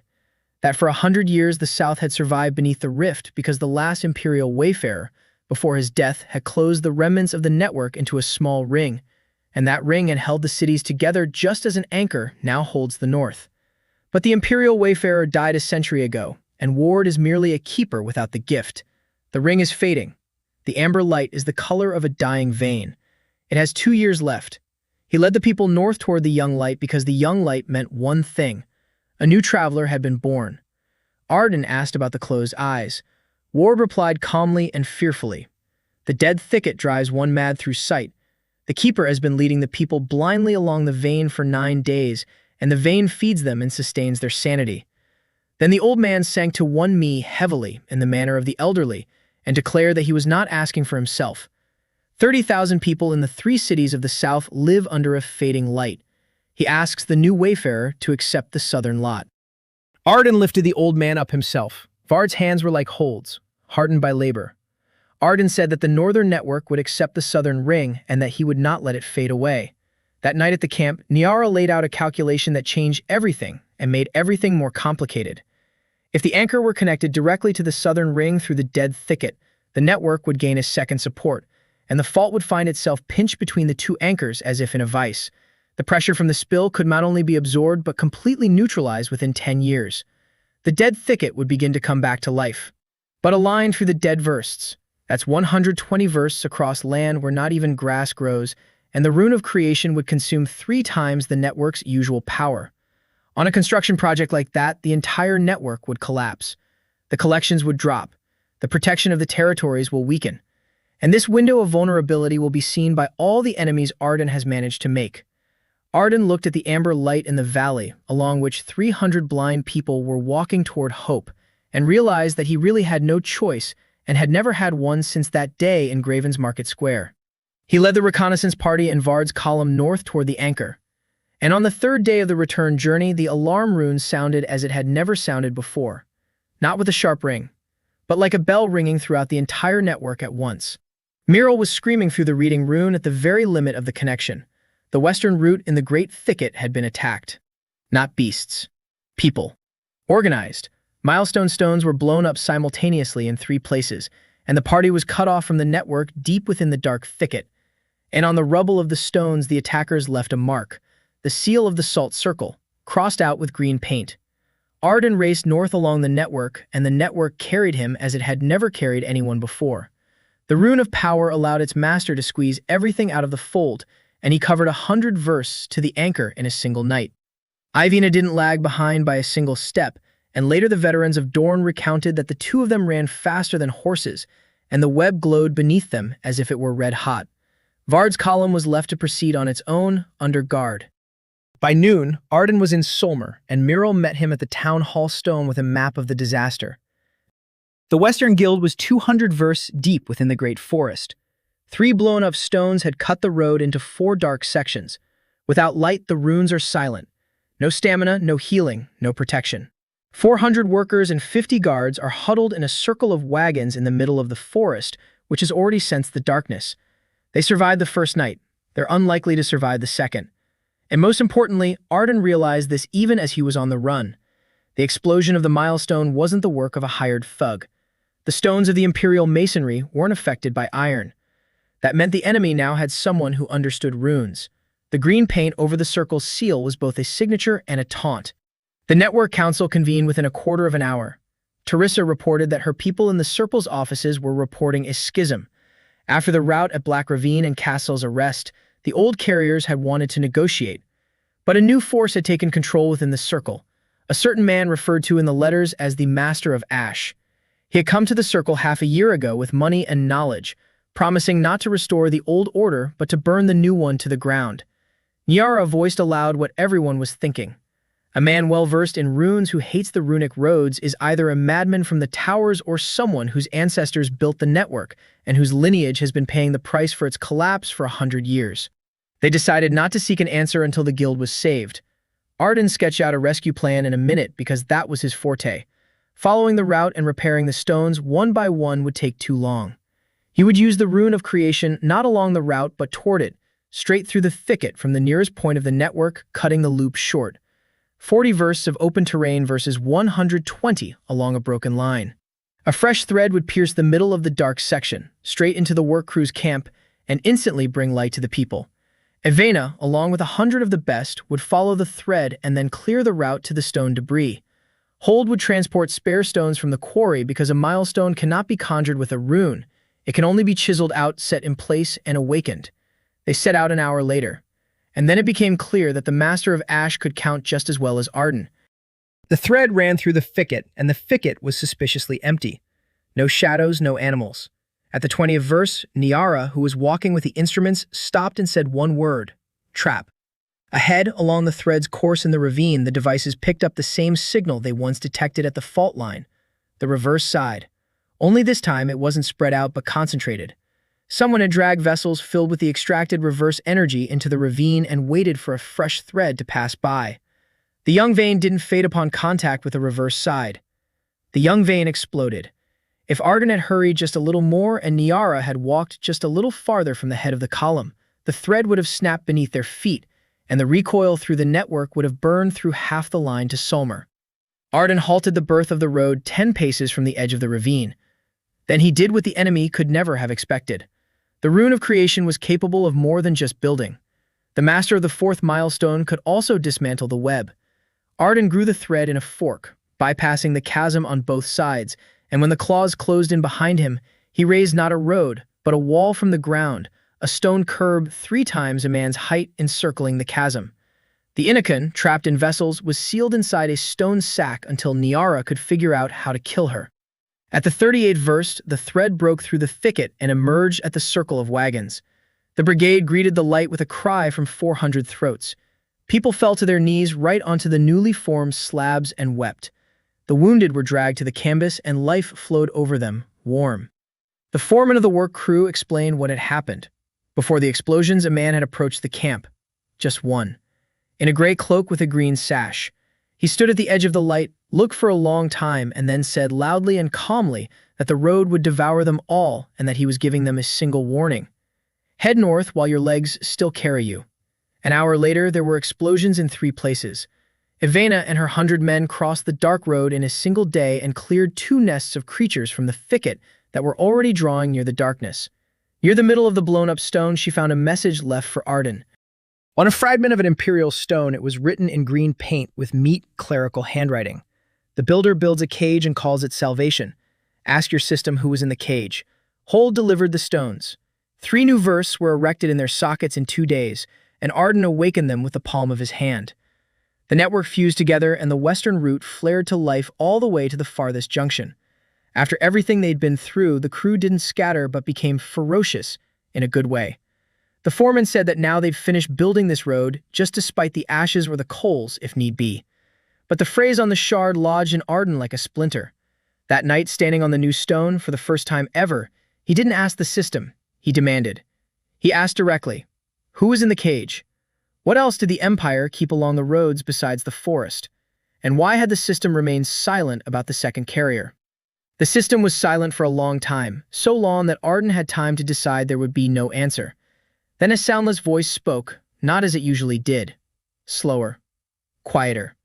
It said that access to the Empire's archives opens at the 5th milestone.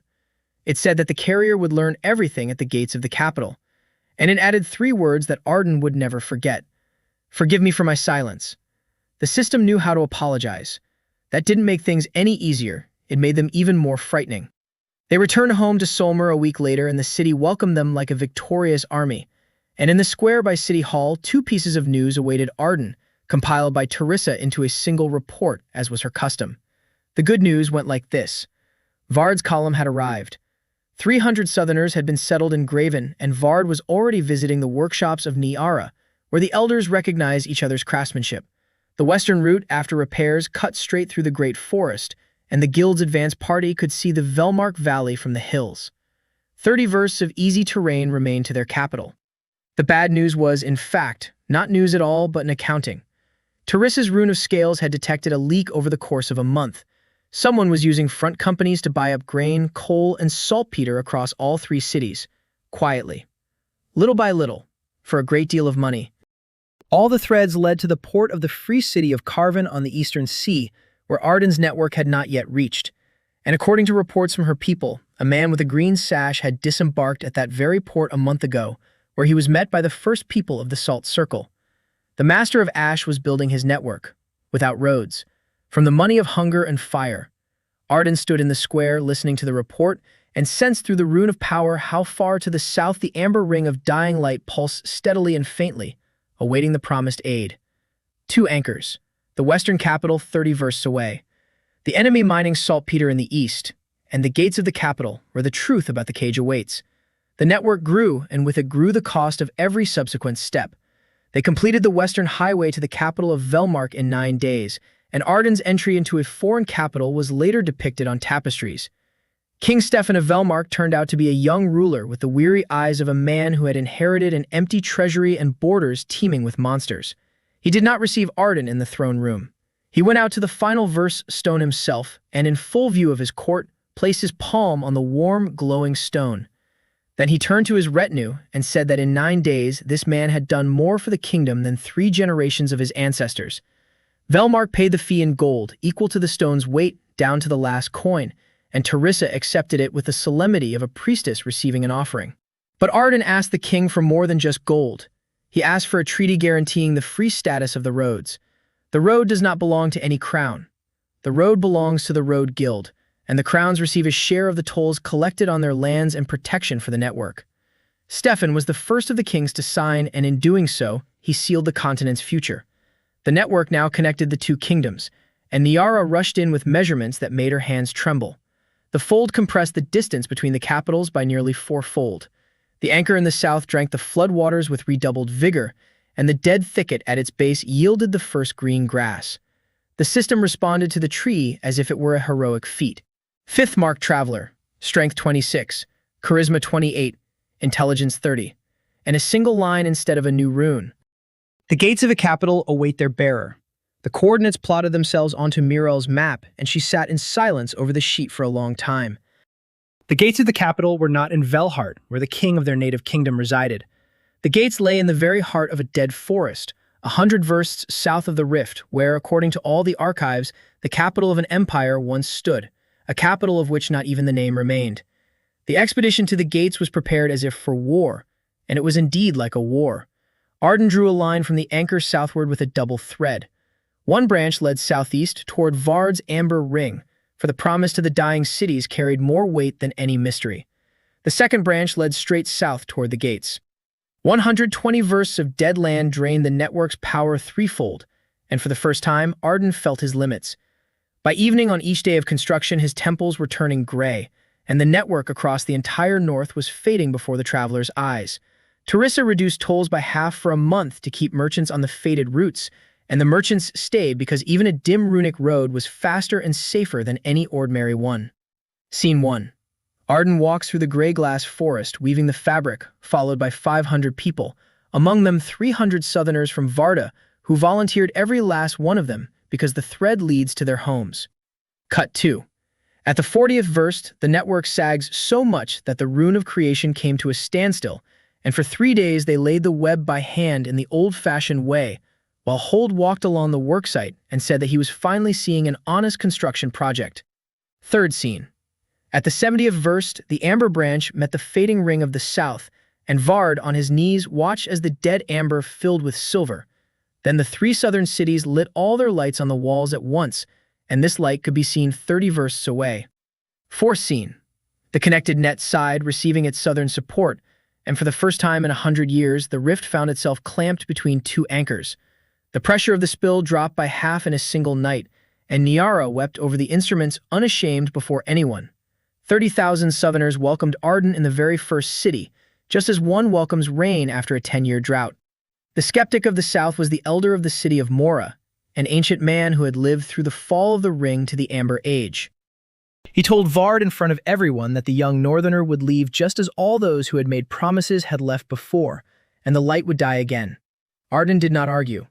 He asked the old man to name the city's most pressing need. The old man smiled wryly and named water, because the empire's aqueduct had collapsed 60 years ago, and the city had been drinking from rotten wells. 6 days later, according to Arden's calculations and with the help of the southerners, water from the mountains flowed through the restored channel straight into Mora Square. The elder stood under the stream in his ceremonial robes, soaked to the skin, and shouted that he had not lived 100 years in vain. After the south, only the gates remained. Arden covered the last 30 versts to the heart of the dead thicket with a small detachment. Avena, Niara, Mirel, Vard, and 10 veterans. They left Teresa to hold the net, and for the first time she cursed like a cart driver, but she obeyed. The capital of the empire came into view from the crest of the hill, and everyone fell silent for a long time. The city lay intact in the valley, not ruins. Intact houses, intact towers, intact cobblestone streets, and completely empty for 100 years. Glass trees had sprouted through the squares, yet not a single wall had fallen. The city had died standing. In the center of the city stood the gates, two towers of white stone, with an arch 30 human heights high between them, and beneath that arch the main thoroughfare began. The road of all roads, a path 40 paces wide stretched southward from the gates beyond the horizon dark and cold. Muriel whispered that according to the records beyond the gates lay the Empire's Great Highway, which ran across the entire southern continent and on her maps ended in a white spot. Argan approached the arch, and the system spoke of its own accord. It said that the bearer of the fifth milestone had the right to know everything, and that the archive was open. And the memory of the Empire came crashing down upon Arden. He saw everything as one sees one's own memories. The Empire did not build roads for trade. The Empire built a cage. 1,000 years ago, from the south across the continent, came what the archive called the Devourer. Neither beast nor god, hunger then had found a direction. The Devourer swept across the world, and the space before it grew thin, while life was reborn into its herdsman. The Empire's first Pathfinder discovered that the runic network was capable of folding space, and he folded it into a wall. The Great Tract and the entire network of the continent were a single gigantic rune of containment. Prozera was locked away in the far south beyond the mainland by twisting the space around its lair into a knot. The counterforce stretching foreign lands was not a collateral evil. It was a lock. For centuries, the Empire paid this price and maintained the cage. And then it was not monsters that brought about the Empire's downfall. Within it, people arose who deemed the price unjust. The lineage of guardians of the southern gates, whose lands bore the strain and grew wild for the sake of saving everyone. They rebelled and blew up the keynodes to free their lands from the counterweight. The network collapsed in a single year. The cage weakened. The Devourer did not break free entirely, but its breath seeped into the world and became fissures and floods and forests of monsters. The Empire died, and the continent lived for 100 years aboard a slowly sinking ship. The archive came to an end, and Arden knelt beneath the arch, not remembering how he had fallen. Ivana held him by the shoulders. He raised his head and told them all the truth, right to the very end, and the last thing the archive revealed, the lineage of those who had blown up the Guardians' network bore the color green. Master Ash was neither a madman nor an avenger of the Empire. He was the heir to those who had killed it, and he was finishing his ancestors' work. He did not want to burn bridges with the past. He wanted to prevent the cage from closing again. And then, from the east across the dead forest, came a sound that had not been heard here in a century. A warning horn. A veteran on the crest shouted that he saw a glow to the northeast, not green, red. Carven was burning, and something else was burning farther to the north. Morel fell to her knees over the map with the rune of reading, and her voice broke. Master Pepla struck the network in 6 places at once. Saltpeter warehouses were burning, tearing the stones at the nodes, and his men were heading for the 3 bridges anchorage. War broke out all at once. Arden didn't walk back from the gates, he flew. The rune of power at the 5th milestone allowed its master to teleport across the network from stone to stone in a matter of hours, a journey that would normally take weeks, and for the first time, he pushed it to its absolute limit. The world blurred into a silver river. By dawn, he was standing on the 3 bridges node, and the node was still holding. The picture of the war took shape within the first hour, from reports relayed through the rune of reading. Muriel, who had remained at the gates, served as the eyes of the entire network. Master Ash had been preparing for half a year and struck with the precision of a surgeon. 6 targets. 2 milestone stones on the graven Solmer artery were blown up. The Teresa grain warehouses in Solmer were burned down. The port of Carven was set ablaze, though his own men had already removed everything of value a week earlier, and the fire was a spectacle designed to recruit the embittered. 3 roadside altars for travelers were poisoned with the black extract of the underworld. And 2 genuine strikes, an assault on the 3 bridges junction by a force of 1,500 mercenaries using siege saltpeter, and a second column that reports had omitted because it did not travel by road. The junction was recaptured in 2 days, and those 2 days came at a high cost. Ivina, bearing the rune of the guard, personally held the southern ramp of the junction, and the mercenaries nicknamed her Silver Death, and refused to serve in her sector even for triple pay. Dorn arrived with regiments from Solmer via the luminous artery in 10 hours instead of 3 days and struck the besiegers from behind. Arden, using the rune of creation, erected a wall 4 times a man's height across the siege camp in full view of both armies, splitting the mercenary forces in half. After that, they began to surrender by company. 700 prisoners were taken, and during interrogations, the price of their hire was revealed. Master Pepla paid not only in gold. He showed the men a green glow and told them that the roads fed the rift. The lie was woven from half-truths and therefore worked. Arden did not celebrate the victory at the node because the rune of alarm continued to whine, and he did not understand where the sound was coming from. The answer came on the third day from Niara, who had remained with Vard in the south. Her voice through the stone was steady, with the very same calmness she used only when speaking of the most terrible things. Master Ash's second column had been discovered. 150 men with a supply train had made their way through the dead thicket along animal trails, bypassing the entire network. They had been traveling for 3 weeks, losing men to the madness of the glass forest, and had reached their destination. Their destination was neither a city nor a hub. Their destination was the rift. Nyara said that their patrol had seen men in gray unloading lead vessels from their carts, the very ones used to store the extract from the inside out. Master Pepla intended neither to seal the rift nor to open it. He intended to feed it. Arden, heir to the keepers, understood the plan instantly, and a chill ran through him at the realization. 2 anchors were siphoning the spill and slowly suffocating the rift, but the anchors were designed to withstand pressure from the inside. If the concentrate of the other side were poured into the funnel from the outside, the pressure would surge beyond any safety margin.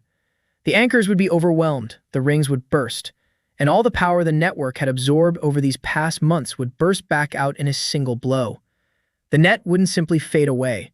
It would explode along its entire length, incinerating all life along the roads, and the rift, after such an eruption, would open all the way to the bottom, all the way to Prozora.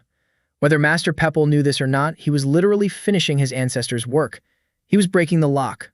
They had 3 days. According to Naira's calculations, that was how long it would take the column to reach the crater through the final belt of the glass forest.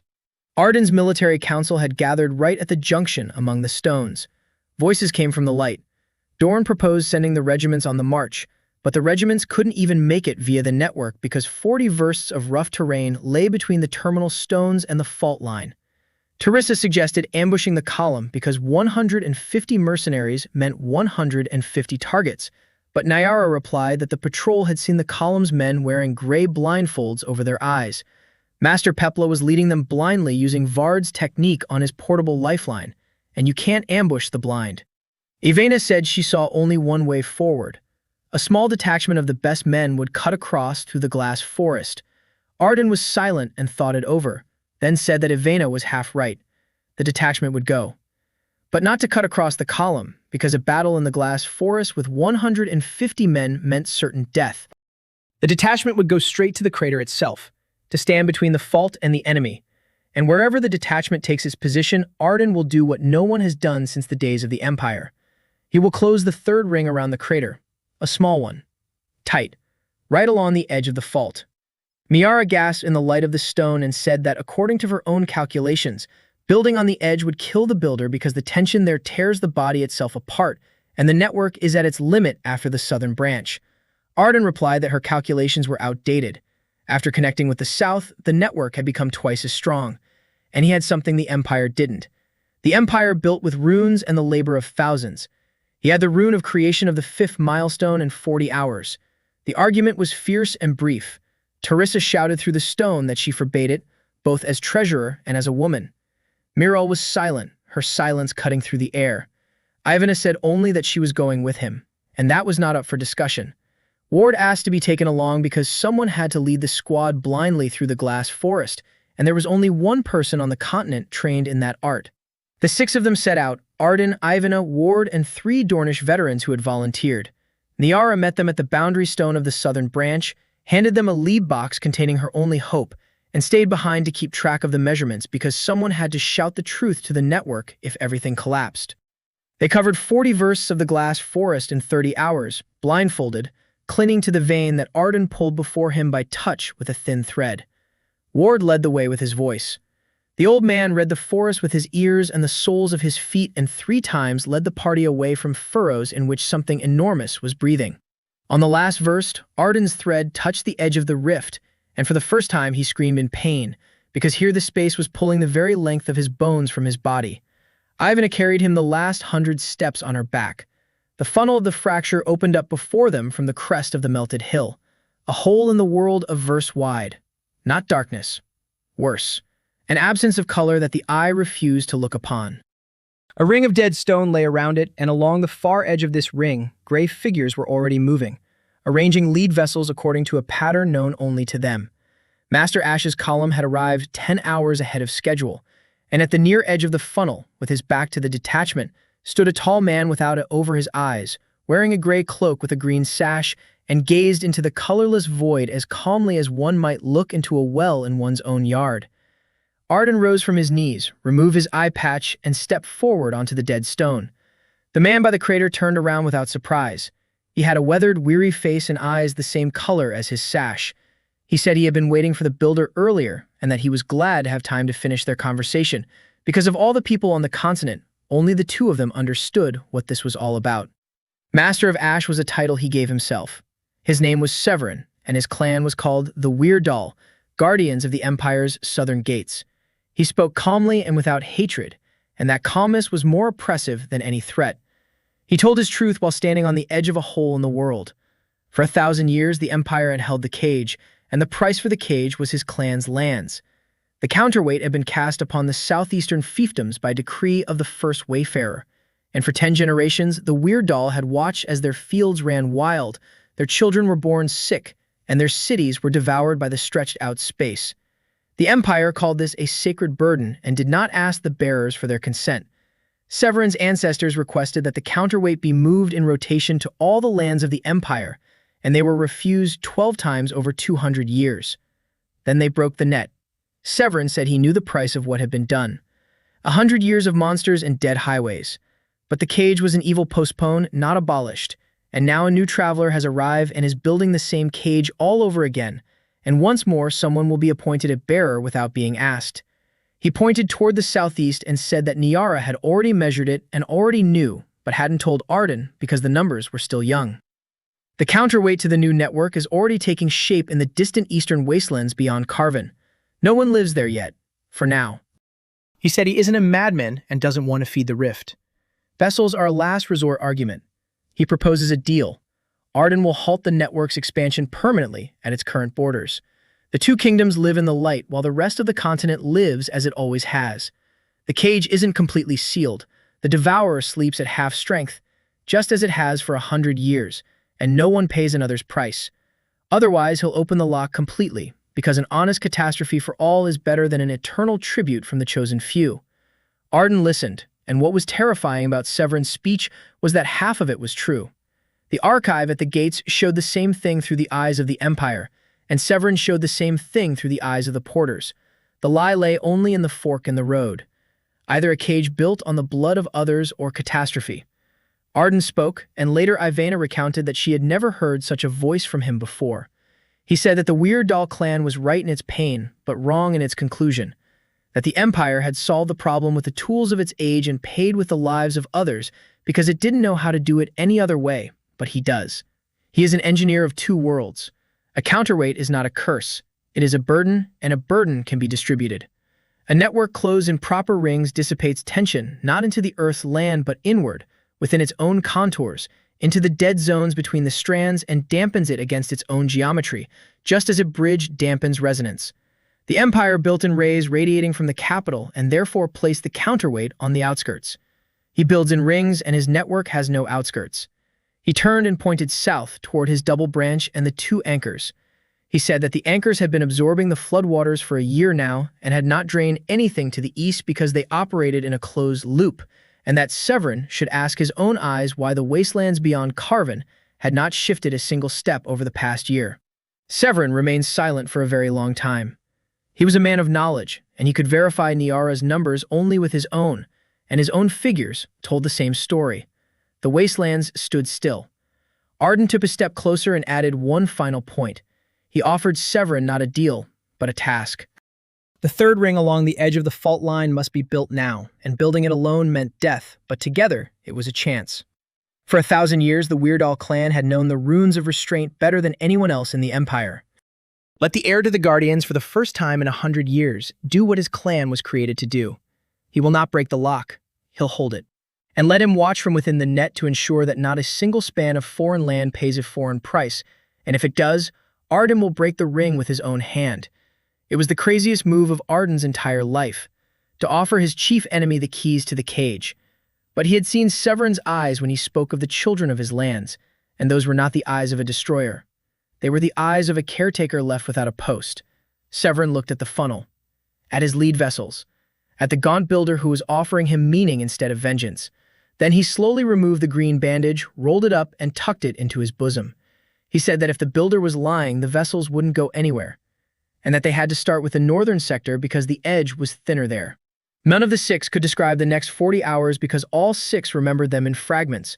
Arden was growing the ring's canvas along the edge, and the strain was tearing his body apart, so that Ivana twice carried him unconscious out of the dead zone, while the altar vein assembled by Vard from field stones pulled him back together. Severin followed behind along the fresh canvas, weaving runes of restraint from the Vir D lineage over it, and wherever his marks landed, the pain of the rim receded and the canvas ceased to scream. The men of his column, having removed their blindfolds, hauled the stone alongside the veterans of Dorne because Severin had spoken 3 words to them, and that was enough. "We hold the castle." At the 30th hour, they began to crawl out of the crater. The absence of color forced creatures, the kind that left furrows, onto the edge of Prozora's shepherds, and Ivana, along with Severin's veterans and mercenaries, held the breach in the unfinished ring for 2 hours. She emerged from that battle with silver strands in her braid and never spoke of it. At the 40th hour, Arden set the last stone of the small ring into its groove with his own hands because the rune of creation no longer responded. Severin placed the last sign of the clan atop the stone, and the ring closed. The third anchor was driven straight into the throat of the fissure, and the fissure screamed. The sound traveled not through the air but through the bones and lasted a minute. Then the colorless void in the funnel quivered and began to contract, slowly, at the rate of a palm's width per hour, but it was contracting. Niara, standing by the far stone, shouted numbers until her voice gave out. The pressure was dropping. The lock was closing. For the first time in 100 years, it wasn't holding, it was closing. The system spoke as Arden lay on his back on his own canvas, gazing up at the gray sky. A traveler of the 6th milestone, the highest title in the network, master of the tracks. She said that the Empire had never reached the 6th milestone, and she added, without any solemnity, almost like a human, that the first wayfarer had died 1,000 years ago on this very edge without completing the 3rd ring, and that the system had been waiting all this time for the one who would finish it. They returned home slowly because they were carrying Arden. At the Three Bridges Junction, the entire network came out to meet them. In front of everyone, Teresa slapped Arden for his insubordination, and immediately burst into tears in front of everyone, shocking the veterans more than any battle ever had. Morel silently showed him a new map where the 3rd ring lay around the fault, and looking at the map, Arden smiled for the first time in a month. And a week later, while he was still lying in Solmer and learning to walk again, a letter arrived bearing 2 seals at once, Velhart's royal seal and a seal that hadn't been seen on the continent for 100 years, the seal of the Council of Kings. The 8 crowns were convening a congress in Velhart to address a single issue, Master Tale's roads and the future of the continent.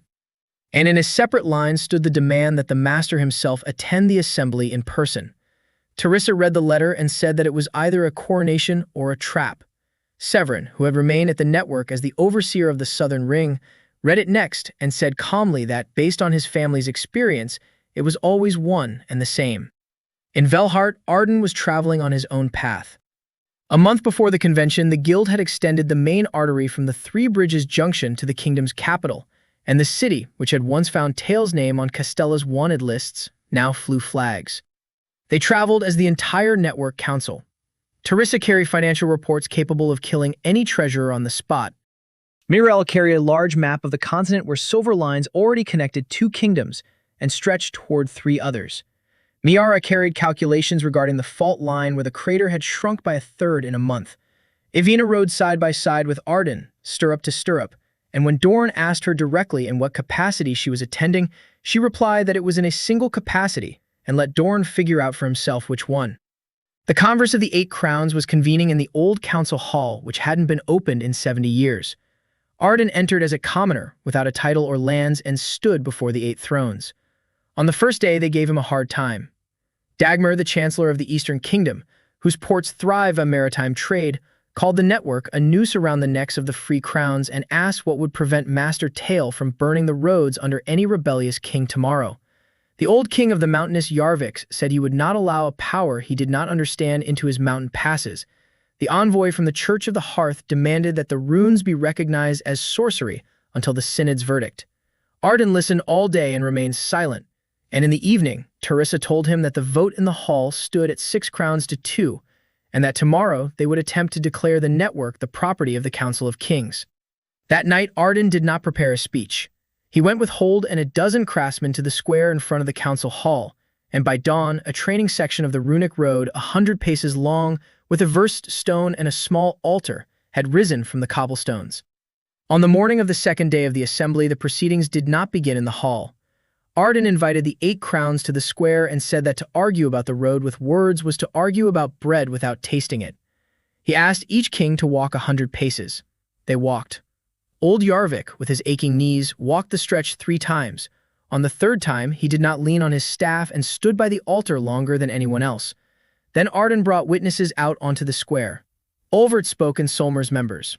Count Odo spoke on behalf of the Velmark treasury. Vard spoke for 30,000 Southerners, and when the old man spoke of the amber light and the blind passage, the square fell silent as a temple. Last of all, Arden brought out the one whom no one had expected. Severin Weirdal stood before the crowns, named his lineage and his cause, and said that he had been an enemy of this network like no one else on the continent, and that he now served as its guardian because, for the first time in 1,000 years, the road would not take a stranger. If even the heir to the Empire's destroyers had come to believe the builder, it would simply be a shame for the crowns to falter. The turning point happened right before their eyes, but Dagmar did not give up and played his last trump card. He declared that even if the network were a blessing, that blessing could not belong to a single mortal. Mastertail would die, but the network would remain, and to whom would it then fall? Let the master hand over the runes to the Council of Crowns, and the matter is settled. The hall fell silent because it was a trap with no good answer. To hand the net over to the crowns meant burying it in a division of spoils. To refuse meant confirming all their fears. Arden replied that he had been preparing with the net's council for half a year, and that Teresa had called him the true heir. He unfurled the Road Guild's charter before the crowns. The network belongs neither to Arden nor to the crowns. The network belongs to the guild as a cathedral guild. A council of guardians made up of masters from all the lands. An open ledger of dues that any crown and any guild is entitled to inspect. Each crown's share according to its land. Trained path supervisors in every domain. And Arden declared the gift of the system not a power but an office, and presented proof. He called forth from the ranks of the guild the young mate, son of a fallen cart driver, who had studied under him for 3 years, and in full view of everyone, through the network council, bestowed upon him the small rune of a section overseer. The square stone recognized the young man and glowed beneath his palm. The hall exhaled. The gift had been passed on. The network could outlive any single person. The vote took place that very evening. 8 out of 8. The Road Guild Charter became the law of the continent, sealed with 8 seals, and Arden Tail was inscribed in the first line as the master of the highways for life and head of the Council of Guardians. Not a king. Higher. The one upon whom the kings had agreed. The feast in Velhart raged for 3 days, but for Arden, the most important event did not take place at the feast. On the second night, he stepped out onto the palace gallery, and all 4 were waiting for him there. Mirel, Ivina, Teresa, and Nyara stood side by side, and from their expressions, he realized that the conversation had been arranged long ago without him. Teresa spoke because she was always the one to handle complex deals. She said that the Network Council had discussed the last unresolved issue. Each of the 4 had been with him from the beginning, and each had long since made her choice, but he, with his milestones and rings, had never found the time for simple words. The South lives by the old imperial way, where a house stands on the union of as many hearts as have chosen it, and Vard will confirm that the law period honored such families. Therefore, the Network Council is presenting Master Traktov with a fait accompli. Mirel said she had chosen him on the day the line came to life beneath her fingers. Miara said her numbers had converged on him as early as the first anchor, and she trusts numbers more than words. Ivina said nothing. She simply removed the order's insignia she had worn for 20 years from her belt and placed it in his palm. Arden stood before 4 women, each of whom was worth an army, and for the first time in 2 lifetimes he could not weigh a single option because there was nothing to weigh. His heart had long since decided for him all 4 times. He said yes. 4 times by each of their names. The wedding took place a month later in Graven, because one is supposed to begin where it all began. Both kingdoms celebrated, as did the South, and the guests traveled by road for 3 days. Hold served as the best man and wept openly. Dorn provided an honor guard. Severin presented the newlyweds with the Weird Doll family book of runes and said he was entrusting it to a trustworthy family. And in the midst of the feast, while Arden was dancing with Ivina, the web in his mind suddenly trembled, not with anxiety, surprise. The rune of power conveyed from the far south, from the very edge of the third ring, something he had never felt before. The vortex of the rift contracted to the size of a well, and from the depths, for the absence of color, something different broke through for the first time. A faint, steady response, like an echo. As if on the other side of the folded space on the distant southern continent, something had heard the network and responded to it in the same language of light. Miara, who had sensed the same thing through the rune of measure, found him with her eyes across the hall. Arden smiled at his wife and gave the network a mental command to record and wait. This day was a celebration. That side would have its own chapter. Later. 5 years had passed and the world had ceased to recognize itself. The Master of Tracks network connected all 8 kingdoms and 300 cities.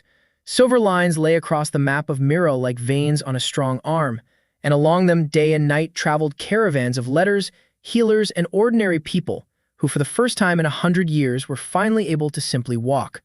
The word thicket, once terrifying, had become commonplace because the thickets were receding.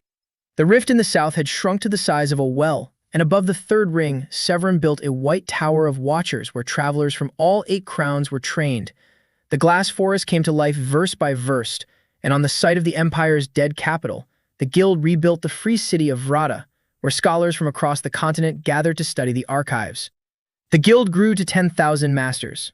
Mate and 20 other pathfinders carried the small runes, and the network was no longer held together by a single heart. The Arden household stood engraven on a hill above Wolf's Ford because the family had unanimously decided so.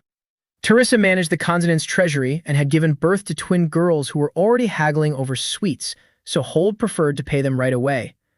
Muriel compiled the first complete atlas of the continent and was carrying the family's 3rd child. Niara led the Tower of the Blue Boundary without ever leaving home, having built herself a study right on the vein and lecturing her apprentices through the stones. Ivina was raising a dark-haired, stubborn son and training the city guard, so Dorn sent his officers to her for training. Arden himself, at 28, possessed stats that the system spoke of pride. Strength, 30. Charisma, 32. Intelligence, 35. But his main focus during those years was not construction. His main task was the response. For 5 years, the network had been listening to the fault well and the faint echo from the other side, and for 5 years, Niara, Severin, and Vard had been deciphering its language. In the 6th spring, they presented their findings to Arden, and the network council listened to him in complete silence. The echo was not Prozora. The echo was the network. On the southern continent, beyond the folded space, an alien runic network burned and lived, and it was older than the Empire's. The Gate Archive provided the final missing page. The Empire's first Pathfinder did not invent the runes. The first Pathfinder arrived 1,000 years ago from the southern continent as a refugee and brought knowledge from there. Prozora was born in the south, and the southern wayfarers were the first to fight her. Together with the Northern Empire, they sealed her in from both sides, twisting the space between the continents into a knot. And then the Northern Network fell, and for 100 years the South held the cage alone, not knowing if the North was still alive. The response was a question. The question sounded simple. Is anyone still alive? The Network Council deliberated for a week and the decision was unanimous. Respond. Arden spent a year preparing the answer, and it was the most delicate construction project of his life.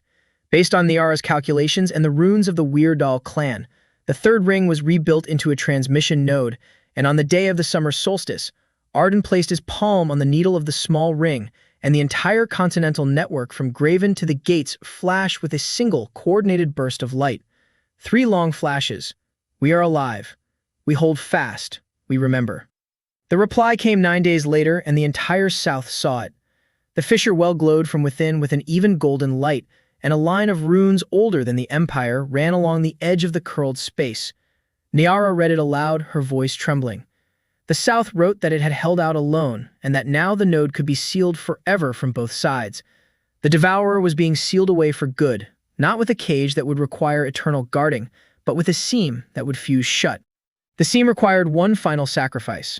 Both masters of the 2 continents had to simultaneously offer 1 rune each to the knot forever. The South gave the rune of its founder. The North had to give an equal one. They asked the system which rune was equal, and the system answered immediately, as if it had been waiting 1,000 years. The rune of creation. Arden was silent for a day. The rune of creation was his miracle. The ability to grow roads from the earth with a single step had made everything that had been done possible. To give it up meant returning to building solely with one's hands, within set time frames, and then just as all mortals had always built. His family neither tried to dissuade him nor urged him on. Ivana said only that she remembered him as a skinny young man with a shovel at Wolf's Ford, and that she liked that young man no less than she liked him now. The next morning, Arden announced his decision to the council, and the council was not surprised. Hold said that, as far as he was concerned, honest construction work had even been missed. The sealing of the seam was scheduled for the day of the autumnal equinox, and the entire continent gathered at the edge of the third ring. 8 kings stood as mere witnesses. Arden placed both palms on the needle, and, at the appointed heartbeat, cast the rune of creation into the knot, while on the other side a fellow craftsman unknown to him cast his own. The folded space flashed with gold and silver at once and fused together. The well closed. It was not sealed. It vanished. Where 100 years of colorless void had gaped, there now lay plain earth, and by evening, the first grass was found growing upon it. Prozora remained on the other side of the fused world forever, and the system announced this officially across the entire network to every guardian at every stone. The threat had been eliminated. The Empire's mission was accomplished. The system's mission was accomplished. And then the system's voice turned to Arden alone, and it was as quiet as it had been on that very first day in the market square. The system said that it had been created by the first traveler as a memory and as hope, and that for 1,000 years it had been searching for someone who would not repeat the Empire's mistake, someone who would understand that the road is not power over the land, but a connection between people. It said that its service was over, and that, as a final act, it was allowed one thing. It asked what the master of the trails desired. Arden stood on the edge of the former fault line, holding his wise hands, looking at his people, and thinking that he had nothing to wish for because he had already built everything that mattered. Then he asked after all. He asked that the Pathwalker's gift never again choose loners. Let the runes awaken only in those who build for others, and let there be many of them. The system replied that this was the best final command in 1,000 years and carried it out. That fall, across the entire continent, milestone stones warmed beneath the palms of 40 young guild masters for the first time. The system's voice was never heard again after that, but the network lived on and obeyed the guardians as before, because the system had not died. It had dissolved into the network and become its silence. Another 10 years later, the first caravan from the southern continent passed through the fused seam, and the master of southern trails, a gray-haired woman, embraced Arden at the border of the two networks as if he were her brother. The two continents began to build a bridge of lines toward one another, and that was already another story for other builders. Arden Tale lived out his days in Graven, in the house above Wolf Ford. He raised 7 children, and not a single one inherited the runes, for now it was not blood, but hands that chose the runes. Until his old age, he would set out with the work crews on new routes, and the young path builders swore if the old man could hear the earth with his ears. Teresa kept the ledger of dues until the end of her days, and the ledger never once lied. Muriel completed the atlas all the way to the farthest shore. Nyara wrote a treatise on the nature of space that is still taught in the towers to this day. Ivina outlived all her enemies, and Rust never touched her sword because it was never needed again. And when Ardana was gone, the guild did not erect a monument to him. The Council of Guardians decided otherwise, and their decision was carved onto the first milestone at Wolf's Ford, where it all began. The inscription was as brief as his commands. Here walked the man who united all that had been torn apart. Do you wish to honor his memory? Follow the road. And the people walked. Along every road on the continent, under an even silver light, merchants and healers, letters and brides, seeds and books made their way. They walked without fear of the night or the forest. They walked swiftly and lightly, as if the earth itself were carrying them to those who awaited them. And indeed, it was. That was the monument. Rovan heard the ferry break apart a moment before the cry from the lighthouse. 40 years had passed since the day the master of the highways had passed away, and the continent lived under the silver light, while Rovan Kell stood knee-deep in icy water on the shattered pier at Carvina, watching as, half a mile from the shore, the sea devoured the last link to the island of Salir. The grain ferry had run aground on Gribianca. That was the name of the ridge of reefs through which the only channel to the islands ran. The waves pounded the ship against the rocks and it screeched with the wood as if it were alive. People were rushing about on deck. There were 12 of them, including the ferryman Odd, who had been bringing bread to the islanders for 30 years. The port stood watching from the shore, motionless. 3 large ships belonging to the syndicate lay at anchor in the harbor with their sails furled. The head of the syndicate, Delmore, stepped out onto the pier in a fur cloak and told the crowd that setting out in such a storm would cost lives, and that the lives of his sailors were worth money. He named the price of rescue: 300 marks either from the city or from the drowning men's families. The crowd howled, but no one on the pier had that kind of money. Rovin had been working as a mason at the port for 8 years. He repaired this pier after every storm and knew its structure like the back of his hand. And he knew one more thing that everyone at the port had forgotten. The old pier wasn't a pier, it was the beginning. Before he died, Rovin's grandfather had told him that during the Empire, a stone ridge ran from Carvin to Cellar over the Grabyanka, and people used to walk across it on dry land, but the sea had eaten it away over 100 years of darkness. At low tide, his grandfather would point out to the boy the flat slabs underwater stretching from the pier toward the reefs. Rovin didn't bother asking the syndicate.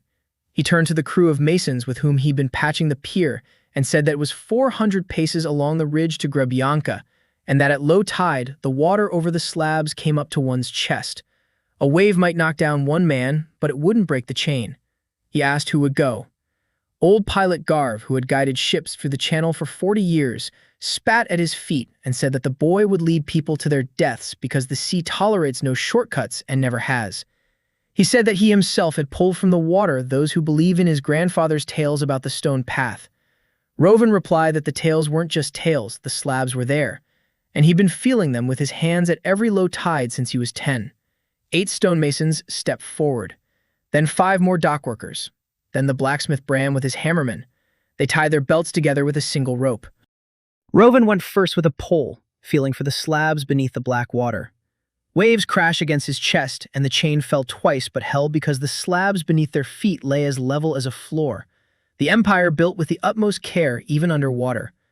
At the 200th step, the ridge gave way, and Rovin went under, his head plunging into the hole where the sea had eroded the slab. They yanked him out by the rope.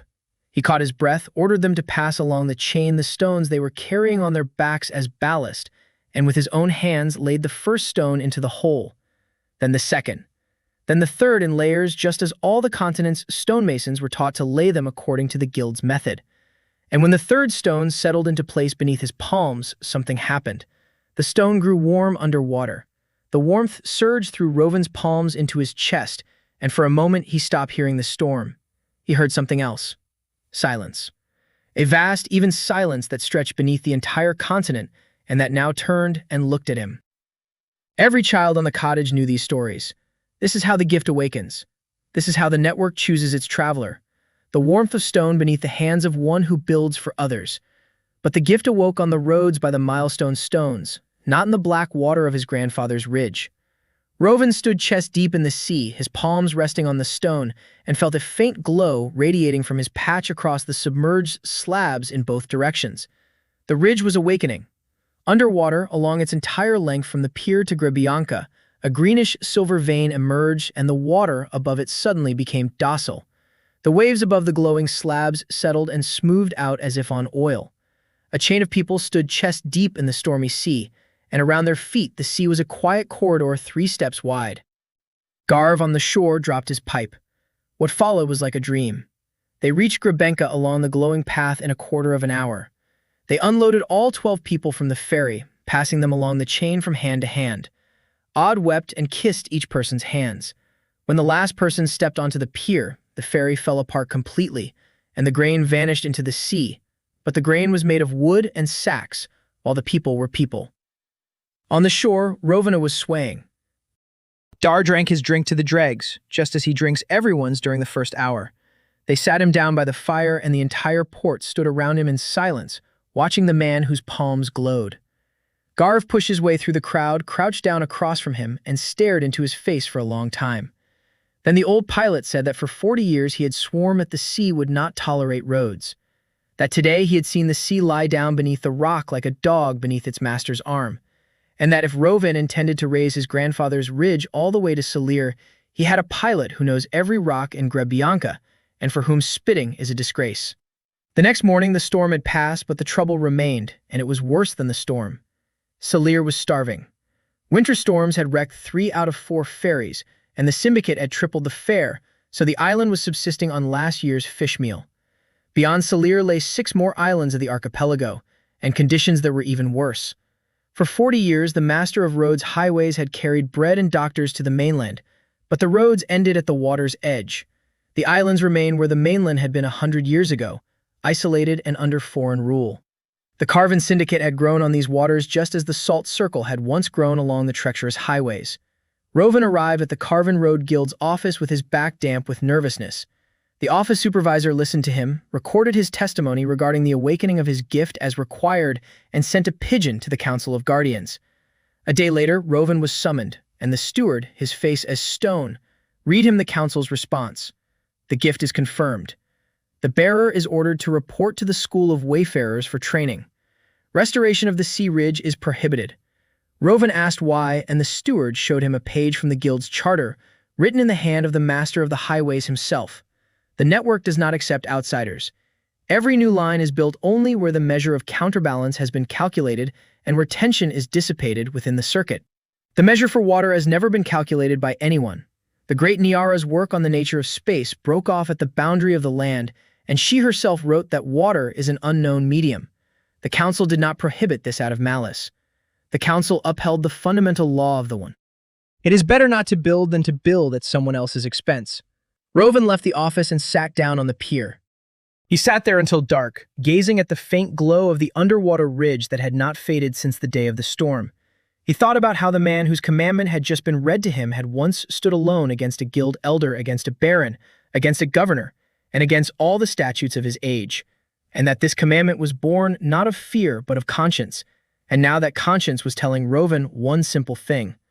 On Salira, children were starving, while beneath the water lay a finished road, glowing. He returned home and took from the chest his grandfather's sole inheritance. Wrapped in oiled leather was a fragment of a nautical chart of the empire, where a double line ran from Carven across all 7 islands, bearing an inscription that his grandfather could not read, but which Rovan had learned syllable by syllable at the parish school, the Eastern Crown's maritime route. And that very night there was a knock at his door. Standing on the threshold was a woman of about 30, wearing a guild travel cloak with a small warden's rune on her belt and the eyes of someone who hadn't slept for 3 days. She said her name was Ela Tail, that she was the great-granddaughter of the founder and an inspector for the Council of Guardians, that the council had sent her to ensure the ban was enforced, and that on her way here she had read all the reports twice and, before any inspection, wanted to see one thing with her own eyes, the ridge that glows underwater on its own, without milestone stones, without altars, and without a master. Because in the 40 years since the system's departure, the network had never done anything on its own, and now it has. And the council isn't afraid of the water. The council is afraid of the fact that the network has begun to desire. Ela stood on the pier, ankle-deep in the ebb tide, and stared at the underwater glow for a quarter of an hour without saying a word. Then she took off her boots, rolled up her pants, and walked across the glowing slabs straight into the sea. Rovan followed. The water lay like a corridor, and it was quiet above the ridge even as the swell rolled all around. 200 paces from Rovan's patch, the inspector dropped to her knees right into the water and placed her palms on its stones. Her small guardian rune flared, and Ela jerked her hands away as if from a furnace. She said the line was alive. That it draws its power not from the network, like all the roads, but from the sea itself, from the movement of the waves, the ebb and flow of the tide and the currents, and that this couldn't be because it had never happened before. That evening, by candlelight in Rovan's house, she spread papers out on the table and spoke no longer as an inspector. She recounted what hadn't been written in the reports. The Council of Elders. None of those who built it alongside the founder remain, and the current masters grew up with the network already in place and the charter in hand. The charter is grand, but it was written for the mainland. For 40 years, the guild has not laid a single line into the uncharted, and for 40 years, the islands of the north, south, and east have gazed upon the continental light across the water. She said she had submitted 3 petitions to the council regarding marine surveys and had been rejected 3 times with the same response. The extent is incalculable. And now the network itself has ignited an underwater vein, and the council is afraid, because if the network is capable of will, then the charter is no longer the supreme law. Rovan laid his grandfather's map on the table. Isla leaned over it and froze. Then she took a sheet from her tube, a page from her great-great-grandmother Miral's old atlas, where the eastern sea lay as a white spot, and placed the sheets side by side. The lines matched at the edges. The Eastern Crown's maritime route was not a local ridge. It was the beginning of a ring. The double line ran through 7 islands and extended beyond the edge of her grandfather's map to the east into the white spot curving southward. Isla was silent for a long time, and then she spoke words that sent a chill down Rovan's spine. The Empire didn't build rays leading to nowhere. If the route curves into a ring, then to the east in the white spot, the ring must have a second support, more land, or something else. They made the decision together by that candle, and both knew what they were risking. As an inspector, Isla had the authority to order a short-range test construction project under her personal responsibility, followed by a council trial. The ridge to Selir was 12 versts. If the line reached its destination and the measurement showed that the sea did not take what was not its own, then the council would receive not a petition, but a calculation. If Isla was wrong, she would be stripped of her rune, but no one would take away Rovan's gift, though the guild would cut off all his access to the continent. Rovan asked why she was doing this. The founder's great-granddaughter replied that she had grown up on stories about a man who started out with 400 marks in debt and someone else's guilt, and that in the Tail family from generation to generation, they passed down not runes but a single question that her great-grandfather asked himself before every decision: whose path will this make easier? The construction was completed in a week, and the city split in two. The Delmore Syndicate shouted from the town squares that the Witch's Ridge would ruin the shipping channel, the fish and God's order, while at the same time buying up through frontmen every available barge so that by the time the line opened, they would at least control the transport of the builders. The guild office sent a denunciation to the council and Isla's counter-petition by a single carrier pigeon, and people came in response. Rovan's crew arrived in full force. The loaders and the blacksmith Bram arrived. Garv arrived and brought 12 old pilots who knew Grebyanka like the back of their hands. The Selir fishermen arrived in their last remaining boats and said that the island had sent them to work for bread, which the island itself was waiting for. They worked with the tides, and the work was unlike anything in the guild's chronicles. Scene 1. 100 people chest-deep in water passed a stone along a chain while singing, because Gar had said that the sea loves it when people work with song, and he was right, for the line of workers glowed brighter to the song, and Isla recorded this in the logbook with a trembling hand. Scene 2. At the 4th verse, the ridge broke off into a 30-step chasm where the Empire had built a bridge, but the sea had devoured it, and Rovan, without stepping ashore for 3 days, laid out the stone blocks underwater using the layering method, while the gift guided his hands and the stones settled into place on their own, finding their support. Cut 3.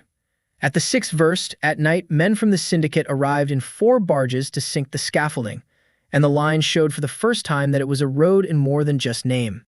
A light flashed underwater and the sea rose like a hump over the ridge, capsizing 2 barges as precisely and gently as one capsizes a bucket, while the current carried the soap thugs onto the shoal at the guards' feet. The road protected the builders as it always had. Cut 4. At the 12th verse, on the morning of the great ebb tide, a chain of people laid the last slabs into the old socket near the Selir shore, and the entire island, young and old alike, stood on that shore. When the ridge had closed, light passed across it from end to end and rose from the water. Above the flooded line, at knee height, a glowing path of condensed radiance appeared, along which one could walk on dry land. Rovan was not the first to walk along it. Rovan first asked the ferryman Odd, with a sack of grain on his shoulder, to go first because that was the right thing to do. Odd walked 12 versts across the sea as if on dry land, weeping aloud, and all of Selir, on their knees, greeted him at the water's edge. The grain convoy crossed that very same day. 100 porters carried 300 sacks on their shoulders, and the sea kept the path level while seagulls cried out overhead. For all 12 days, Isla measured the counterweight using Niara's formulas adapted for water on a live thread, and on the Selir shore she finished her calculations. Her hands trembled as she read the result aloud to Rovan and Garv. The measurement revealed something impossible and beautiful. The sea did not accept the tension, more transmit it. The sea dampened it. The water dispersed the counterweight within its depths just as it disperses heat, and the ring of the sea line owed nothing to anyone. The element that the continent had considered a boundary for 40 years turned out to be the best support of all. The Council of Guardians arrived on the 7th day after the discovery in full force with all 12 masters, and the trial took place right on the pier in full view of the entire city. The council's elder, Master Nate, was already a very old man. He was that very first apprentice to whom the founder had once in Velhart Square passed on the small rune, proving to the crowns that the gift was hereditary. Nate listened to the office's charges, heard Isla's calculations, and then ordered them to lead the way to the path. The old man walked along the glowing road above the sea to the middle of the strait, leaning on his staff. He stood there alone in the wind for a very long time. Then he returned, and he told the council and the city that 60 years ago, as a boy, he had stood on the other pier and watched as one man did the impossible in defiance of the charter of his time. That the charter they had upheld for these 40 years was not about prohibitions. It was about conscience and calculation, and here he saw both. The council approved the maritime construction project by a vote of 9-3 and added a new chapter to the charter, dictated by Isla right there on the pier. As for Delmora, the city court was waiting for her separately because Garv and the pilots had testified about the barges. That evening after the trial, Rovan, Isla, Garv, and Old Nate sat by the campfire on the Salir shore, unfolding grandfather's map next to Muriel's atlas as they plan a route around all 7 islands. And then from the east toward the white spot, a lookout cried out that a sail was in sight. A vessel was heading toward the shore, the likes of which they had never seen, neither in carven nor in any atlas. A narrow, dark hull sewn together from skin and bone, and a sail woven from seaweed. Men with hair as white as salt sat at the oars. The vessel ran aground in the sand, and an old woman in a cloak of bird feathers stepped ashore. She bowed to the light of the path above the water as one might bow to an old acquaintance and spoke in a language no one knew, and then slowly and with difficulty in the language of a continent from a century past. She said that her people lived on the far rim beyond the white spot, that 9 days ago their ancient lighthouses at the bottom of the sea had lit up on their own for the first time in 100 years, and the elders realized that the West was building again. Then she untied a bag and placed a fragment of a milestone, smoothed by the waves at Mate's feet. Carved into the stone was a rune found neither in the Gates archives nor in the book of the Weir clan, Reach, nor in the system's records. The old woman touched the rune with her finger and spoke her final words. Her people have guarded this stone for 1,000 years. It is neither from the west nor the south. It came from the east, from where, according to the legend of the distant crown, the 4th net lies, the one that came before all others.